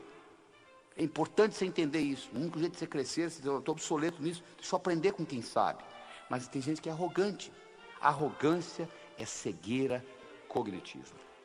Há, por exemplo, uma grande mudança de paradigmas no mercado, por exemplo, de gerenciamento. Antigamente, o bom gerente era o cara que resolvia problemas e reagia à situação. Hoje, o bom gerente é um indivíduo que antecipa o futuro. Ele questiona o que está para vir e ele identifica oportunidades. É para isso que você ganha, para identificar oportunidades. Isso é importante você entender. E outra coisa importante de você mudar o paradigma é você entender, existe uma metáfora criada por Paul Cordes e Dodd Lynch nos Estados Unidos, onde eles fazem uma comparação seguinte, que você pode viver a sua vida em 3 tipos de estratégias diferentes. Você pode ser uma carpa, um tubarão ou um golfinho. Carpa é aquele indivíduo que é a vítima do mundo. Coitado de mim, estou sofrendo. Eles fizeram isso comigo. O tubarão é o indivíduo que está engolindo os outros. É sempre do jeito dele. E o golfinho é um indivíduo que, quando ele está perto de uma carpa, a carpa pensa que ele é tubarão. Quando ele está perto de um tubarão, o tubarão pensa que ele é carpa. Mas na realidade ele não é nem carpa nem tubarão. Ele é golfinho. E a filosofia do golfinho é o seguinte: para eu ganhar, você não precisa perder. A não ser que você insista. Aí o problema é seu. Por quê? Porque o universo é um lugar potencialmente abundante, feito para todos ganhar. Para eu ganhar, você não precisa perder. E esse conceito é uma mudança de paradigma, é uma mudança de atitude que nós precisamos fazer na nossa civilização. Porque se nós continuarmos com o paradigma do ganha-perde que nós temos no momento, que se deteriorou para perde-perde, principalmente aqui no Brasil, se nós continuarmos com esse paradigma, nós vamos destruir o planeta, porque não vai ter planeta aqui para os nossos netos e bisnetos. Nós temos que aprender a fazer mais com menos. Este que é o grande segredo, essa que é a grande mudança de atitude. Não é aumentar o número de funcionários, não é aumentar o orçamento, não é aumentar o número de horas. É você ser mais excelente naquilo que você faz. E com isso você vai aprender a fazer mais com menos. Você vai produzir mais em menor número de horas. E assim por diante. Essa palavra é resumida do seguinte modo: sinergia. Todo o universo é construído sinergeticamente. Toda a geometria universal é sinergética. E menos do que 0,00001% da população no mundo tem ideia do que a palavra sinergia quer dizer. E sinergia quer dizer o seguinte: o todo é maior que a soma das partes. 1 mais 1 é igual a 4, você muda a matemática. E para você fazer sinergia, você tem que trabalhar com comunicação, respeito mútuo, intuição. E nesse processo de vários cérebros, nesse network, nessa combinação, a somatória do time é maior do que cada indivíduo individualmente. Isso é uma mudança de paradigma essencial para a sobrevivência do planeta. Então, no momento que você muda essa atitude, que você passa a ter a atitude que para eu ganhar você não precisa perder, a não ser que você insista, você muda a sua percepção com relação ao universo. E, por incrível que pareça, quando você passa a jogar o jogo do ganha-ganha, você vai ter mais chances de ganhar também e ser mais bem sucedido na vida. O Napoleão Hill mostrou que aqueles indivíduos que começaram pobres e se tornaram ricos, eles descobriram esse processo, descobriram o processo do ganha-ganha. Então todo mundo ganhando. E com isso nós terminamos essa parte da atitude. Então lembre-se do seguinte: o que é importante não é o que acontece com você, mas como você responde ao que acontece com você. Nós falamos no começo desse programa, nós íamos discutir 6 características que fazem a diferença. A diferença que faz a diferença entre um indivíduo bem-sucedido e um indivíduo que batalha, não consegue chegar a lugar nenhum. Nós vamos discutir agora as 2 restantes: trabalho e ambição. Vamos começar com o trabalho. O único lugar que eu conheço que sucesso vem antes de trabalho é no dicionário. Sucesso é com S, trabalho é com T. Por outro lado, trabalho sozinho não traz sucesso. Olha o operário de fábrica. Ele levanta cedo, carrega uma marmita com ele, trabalha o dia todo, volta para casa à noite, faz isso anos e anos e anos e aposenta com salário mínimo. Sucesso só vem antes de trabalho no dicionário. Trabalho sozinho não traz sucesso. Onde que está o segredo? Isso é que você vai aprender agora. O segredo está no seguinte: para você ser bem-sucedido, você tem que fazer as coisas acontecerem. Tem que gerar ação. Só que o bonito é que, para fazer acontecer, não significa necessariamente que você as faça. Escutou bem? Fazer acontecer não significa que você tenha de fazê-las. Existe uma coisa chamada delegação. Uma palavra bonita que pouca gente entende o significado. Eu vou explicar para você aqui qual o significado da palavra delegação. Delegação significa o seguinte: eu vou solicitar a alguém fazer no meu lugar, alguém este que eu sei de antemão que vai fazer pior do que eu faço. Eu já sei de antemão.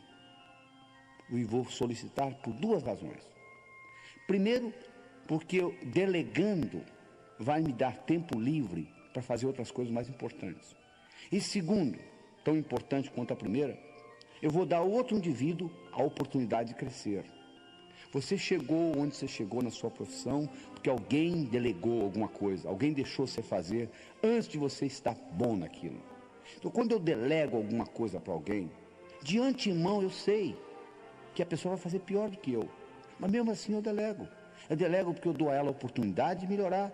E ao mesmo tempo eu me libero para poder fazer as coisas mais importantes. É importante você entender isso.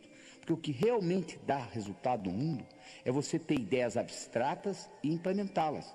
Quanto mais abstrata for a sua ideia e implementada, que ter só ideia também não adianta, mais rendimento você vai ter.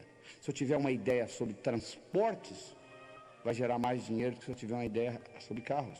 Que vai me dar mais dinheiro se eu tiver uma ideia sobre Ford. Que vai me dar mais dinheiro se eu tiver uma ideia sobre Del Rey. Que vai me dar mais dinheiro se eu tiver uma ideia sobre rodas do Del Rey. Então, quanto mais abstrata, mais hierarquicamente superior for a ideia e implementada, mais rendimento ela vai ter. E quando eu crio uma ideia muito grande, eu não tenho condições de implementá-la sozinho. Eu preciso de uma equipe, eu preciso de delegação. Eu sei que gente vai fazer errado. Então é importante você entender esta característica. É importante também você entender, se você trabalha para alguém, que o maior erro que um indivíduo pode cometer na vida é pensar que ele trabalha para os outros. Você não trabalha para ninguém, meu amigo. Você pode até ter alguém que lhe dê um salário no fim do mês, alguém que lhe pague uma secretária, que tem um telefone, etc. Mas na realidade, você está sempre trabalhando para você. O Napoleon Hill mostrou, naqueles milionários, aqueles que começaram pobres, foram funcionários e terminaram ricos, todos eles tinham uma característica em comum. Eles trabalhavam como se a empresa fosse deles. Eles economizavam como se a empresa fosse deles. Eles administravam como se a empresa fosse deles.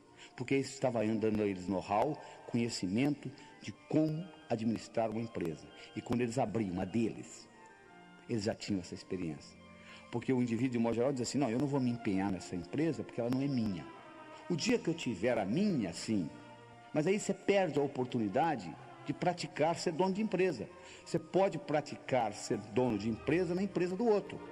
Gastar como se fosse sua, economizar como se fosse sua, administrar como se fosse sua.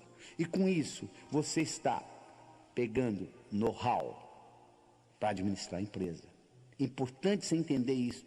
O maior erro que você pode cometer é pensar que você trabalha para os outros. Você não está trabalhando para ninguém. Você está sempre trabalhando para você. Esse conceito é fundamental que você entenda nesse mecanismo. A outra coisa importante que você tem que entender em termos de trabalho é o seguinte: existe uma grande diferença entre eficiência e eficácia. Eficiência significa fazer a coisa bem feita. Eficácia significa fazer o que precisa ser feito. Tem indivíduo que passa a vida inteira fazendo bem feito, coisa que não precisa ser feita. Ora, se não precisa ser feito, não há razão de você fazer. Eu acho que todas as vezes que você for fazer alguma coisa que envolva tempo ou dinheiro da sua parte, você tem que parar e questionar. Isto é realmente importante ou não? Se a resposta é não vai perder tempo colocando isso, porque está gastando energia por nada.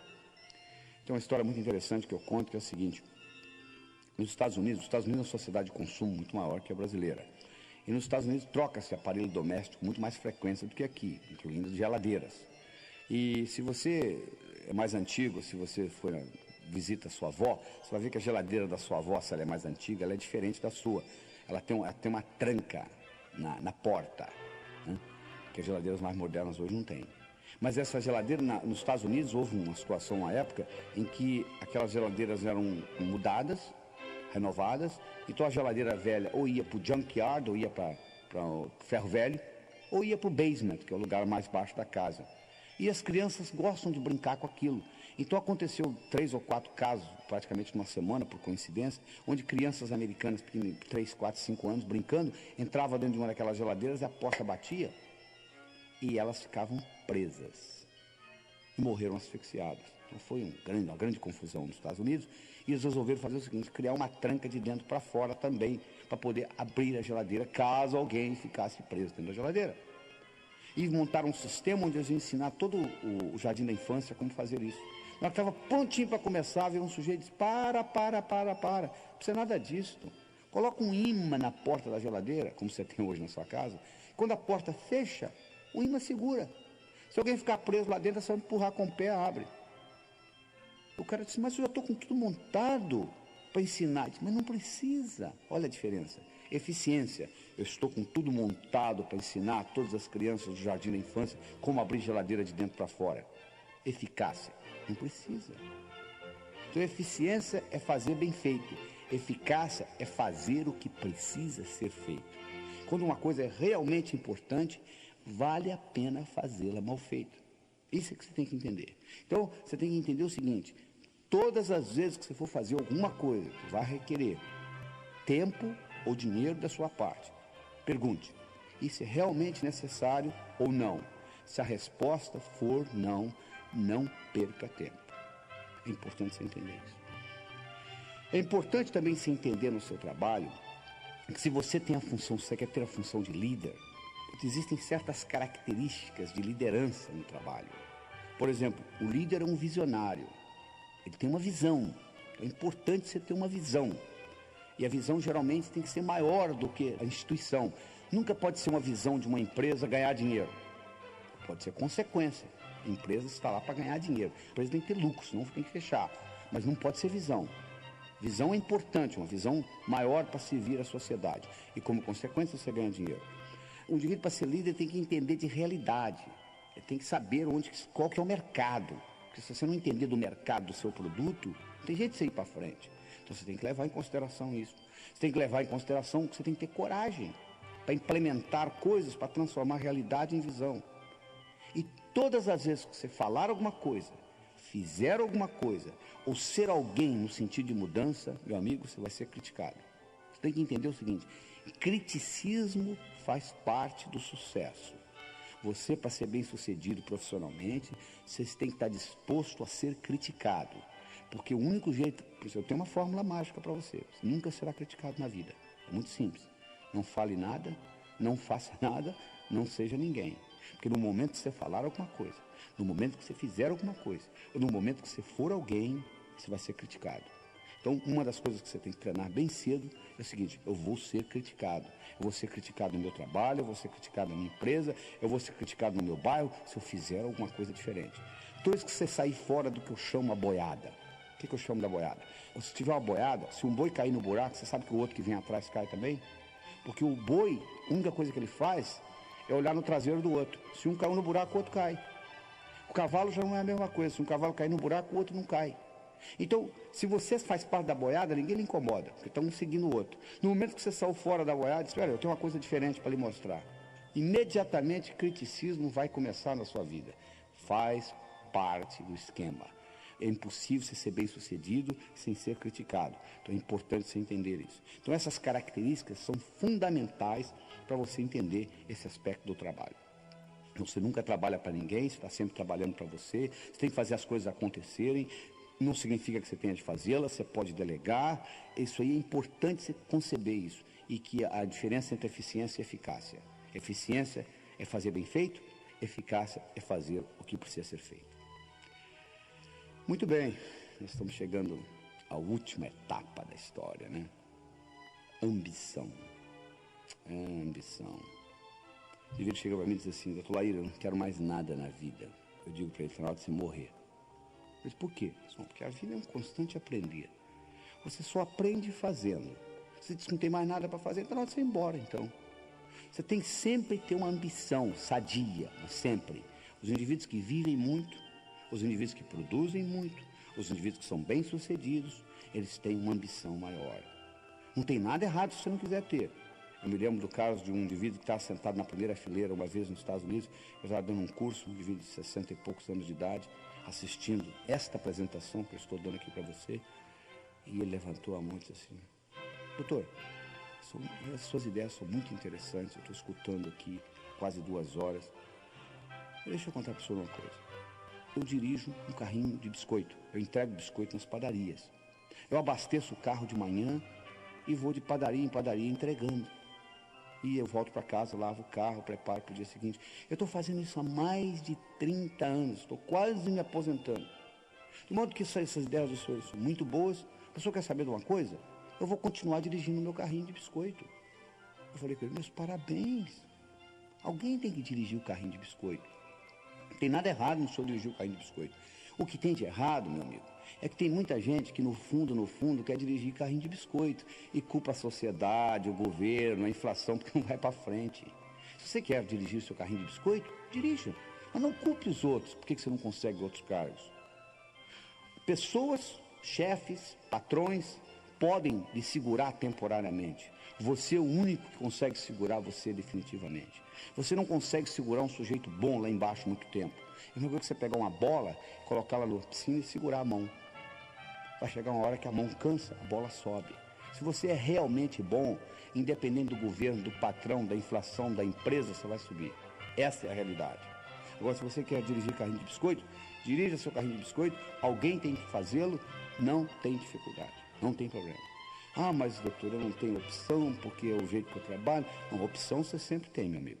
Eu sempre digo o seguinte: se você está insatisfeito na vida, você tem sempre 4 opções. Primeiro, saia. Deixe a empresa. Ah, mas eu não posso, eu sou pai, eu tenho filhos para tratar. Tá bom, então mude você. Se adapte à empresa. Ah, mas está muito difícil. Então muda essa empresa, muda o sistema da empresa. Ah, não tenho poder para isso. Então sofra. Faça o que a maioria faz, sofra. Você sempre tem opção, você tem 4, olha só. Você pode sair da empresa, você pode mudar a empresa, você pode mudar você, se adaptar à empresa, ou você pode sofrer. Não fala que você não tem opção não, que a opção sempre existe. Sempre existe. Agora, se você quiser fazer coisas grandiosas, você tem que ter uma ambição, tem que fazer o impossível. O impossível. Sabe o que é impossível? O impossível é aquilo que ninguém faz até que alguém faça. Isso aqui é impossível. Em 1964, um estudante de medicina inglês de nome Roger Bannister correu pela primeira vez 1 milha em menos de 4 minutos. Até esse evento, era impossível um ser humano correr 1 milha em menos de 4 minutos. Até que Roger Bannister correu.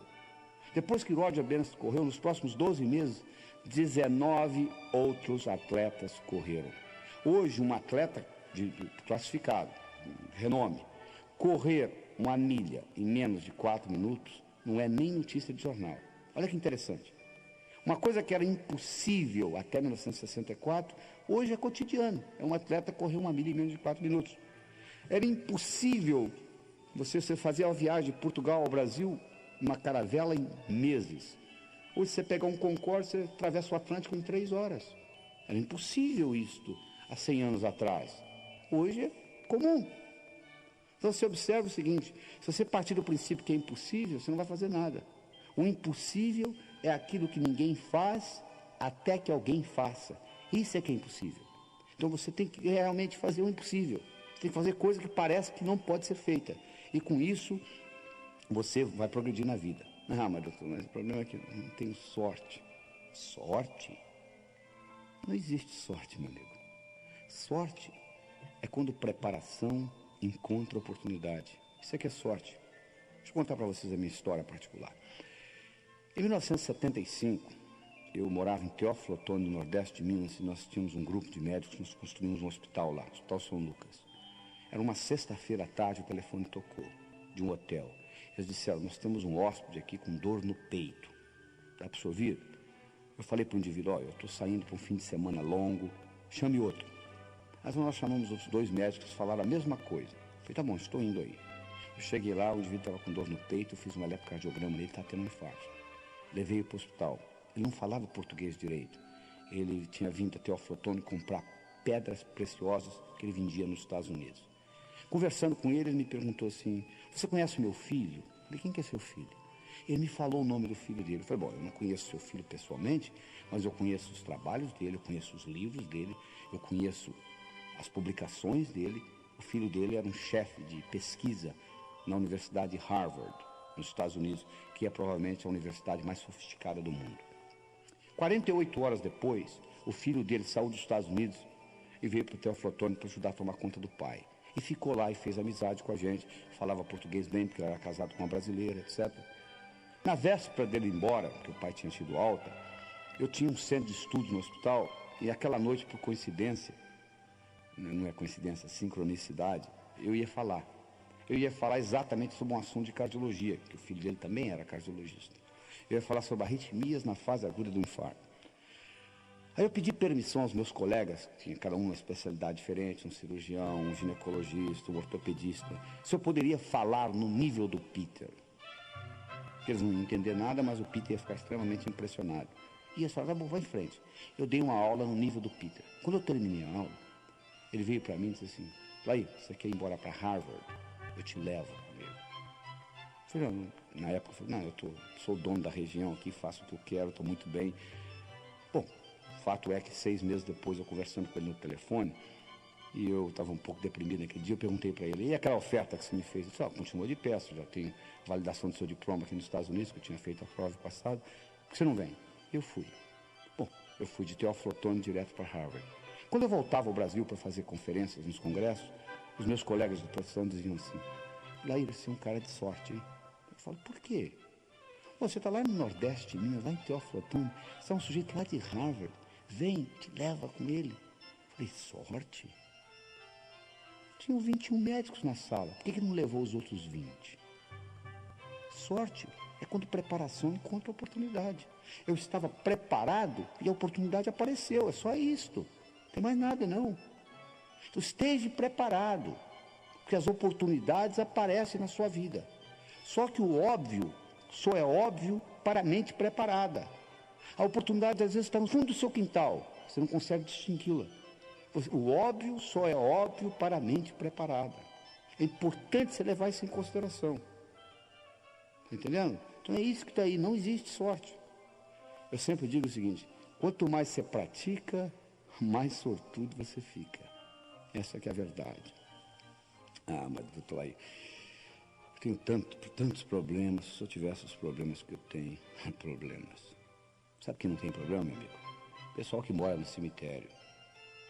Fora isto, a vida é um problema atrás do outro.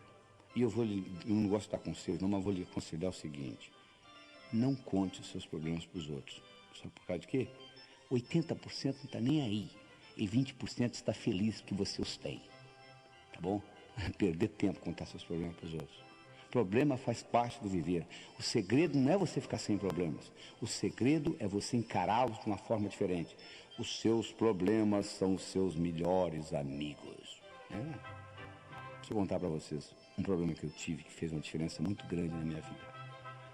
Quando eu tinha 12 anos de idade, o cachorro da minha vizinha sumiu.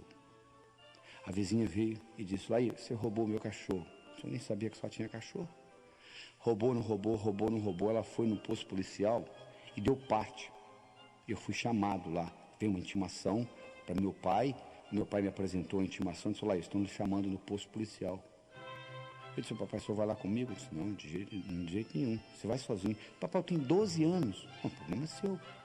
Eu arrumei um tio, ele foi comigo. E eu comecei a arguir com um cabo ignorante que tinha lá. E roubou, não roubou, roubou, não roubou. E ele achou um atrevimento muito grande da minha parte. Eu com 12 anos de idade estava discutindo com ele. E ele fez eu pagar o cachorro. Ele voltei para casa com uma multa, uma quantia que custava o cachorro que eu tinha que pagar. Cheguei em casa e mostrei para meu pai. Falei: entregaram isso lá. Ele falou: "O problema é seu." Eu falei: "Papai, eu tenho 12 anos de idade." Ele disse: "O que eu tenho com isso?" Você tem que se virar.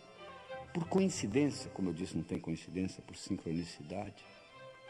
O primeiro dinheiro que eu tinha ganho na minha vida foi dando aula particular de matemática. Com 12 anos de idade, eu já dava aula particular de matemática. O primeiro dinheiro que eu ganhei nas férias era exatamente aquela quantia que está sendo solicitada. Eu peguei aquele dinheiro e paguei. Por muitos anos, eu tive um ressentimento do meu pai por duas coisas. Primeiro, por não ter me levado lá. E segundo, por não ter pago a multa. Mas um dia eu tive um insight, o seguinte: aquilo foi uma das melhores coisas que aconteceu na minha vida. Porque a partir dos 12 anos, nunca mais eu pedi dinheiro a ninguém. Eu passei a ganhar o meu. E graças àquele evento, com 19 anos de idade, eu era financeiramente independente. Ou seja, muito cedo na minha vida eu comecei a ganhar dinheiro. Então, graças a Deus que o cachorro da vizinha sumiu. Não é? Aquilo que parecia ser um problema, na realidade, foi uma solução. Então, o que eu gostaria que você encarasse é o seguinte: quando você pensa que é um problema, talvez seja um modo do universo lhe ensinar e lhe jogar para frente. Leve isso em consideração, entendeu? Que os problemas são os modos de você crescer na vida. Encare o problema não como um inimigo, mas como um amigo. E isso vai mudar muito o seu dia a dia. E você tem que fazer isso levando em consideração o seguinte: que você tem que criar o seu futuro como possibilidades e não como expectativas. O que eu quero dizer com isso? Se eu crio o futuro como possibilidade e não acontece, continua sendo uma possibilidade. Se eu crio o futuro como expectativa e não acontece, eu fico frustrado. Então eu tenho que estar sempre criando como possibilidade. E à medida que eu crio como possibilidade, se não acontecer, continua sendo uma possibilidade. Isso é um trabalho que você tem que fazer dentro da sua mente. E finalmente, nós estamos chegando ao final dessa apresentação. Eu gostaria de discutir com vocês alguns aspectos práticos da coisa. Uma coisa importante que você tem que ter é boa saúde. Né? Você, para ter uma mente sadia, você tem que ter um corpo sadio. Respeite o seu corpo. Eu posso pegar um Mercedes-Benz, colocar água com gasolina nele, ele não vai ter um bom desempenho. É muito importante aquilo que você coloca na boca. Presta atenção na alimentação, porque o tipo de alimento que você está usando vai ser usado como combustível para o seu cérebro. Como eu disse, se você colocar gasolina misturada com água, o Mercedes pode ser um Mercedes, pode ter um cérebro espetacular, não vai funcionar bem. É importante você levar isso em consideração. A alimentação é fundamental. É importante você levar em consideração que amigos você tem. Eu já disse antes, se você vive em terreiro de peru, é muito difícil você aprender a voar com águias. Você quer aprender a voar com águias? Fique no meio das águias. Procure amigos que são iguais ou melhor que você, para você puxar você para cima. É muito difícil você nadar contra a correnteza, principalmente com peso no pescoço. E tenha uma expectativa boa do futuro. Eles fizeram um estudo outra vez na Universidade de Yale, em Connecticut, onde eles pegaram 3 grupos de primeiro ano primário. Foram numa professora e disseram: seu Deus, parabéns, esse ano você vai receber os gênios. Os alunos são gênios. Fizemos um teste de QI neles, a beleza. Olha que diferença. Foram na segunda professora e disseram: esse ano você está perdida, porque você vem muito idiota para cá. Nós fizemos um teste de QI nas suas crianças, QI baixo, você vai ter muita dificuldade. Foram para uma terceira professora e disseram: você vai receber o mesmo tipo de aluno você recebe todo ano. No final do ano, aquela que recebeu gênios, exatamente gênios, passaram nota alta, não deram trabalho, criativos, inteligentes. Aquela que recebeu, coitados idiotas, teve um trabalho tremendo, não aprendiam direito, etc. Aquela que recebeu média, era média. Só que a verdade é que não existia nem idiota nem gênio. Tudo era a mesma coisa, eram os alunos que recebiam todo ano. Mas acontece que a expectativa da professora mudou. Aquela que tinha expectativa de encontrar gênio, encontrou gênio. Aquela que tinha expectativa de encontrar idiota, encontrou idiota. Se você tem expectativa de melhorar a sua vida, provavelmente você vai melhorá-la. Se você tem expectativa de piorar a sua vida, provavelmente você vai piorá-la. A decisão é sua e continua sendo sua. E eu gostaria de terminar esse programa com uma história. Eu adoro histórias, porque elas têm um poder muito forte na sua mente. São metáforas, passam além da sua mente crítica. Mas essa história é mais ou menos assim. Era uma vez, numa pequena vila da Grécia, morava um sábio. Sábio este que era famoso, porque tudo apresentado àquele sábio, até aquele dia, ele soube responder. Um dia, um jovem adolescente, conversando com um amigo dele, disse: eu acho que eu sei como eu vou enganar esse sábio. Eu vou pegar um pequeno passarinho e vou esconder nas minhas mãos. Eu vou levar para o sábio e vou perguntar para ele: diga-me, sábio, o passarinho nas minhas mãos está vivo ou morto? Se ele falar vivo, eu vou espremer e deixar cair morto nos pés dele. Se ele falar morto, eu vou abrir e deixar o passarinho voar. Ele pegou o passarinho, colocou nas mãos, levou para o sábio, olhou para o sábio e disse: diga-me, sábio, o passarinho nas minhas mãos está vivo ou morto? O sábio olhou para ele e disse: meu jovem, a resposta está nas suas mãos. O mesmo eu digo para você. Você está escutando essa apresentação por agora 2 horas. O que você vai fazer com esse conhecimento, eu não sei. A minha missão está terminando aqui. A sua vai começar. Isso pode entrar por um ouvido e passar por outro. E não ter nenhum impacto na sua vida.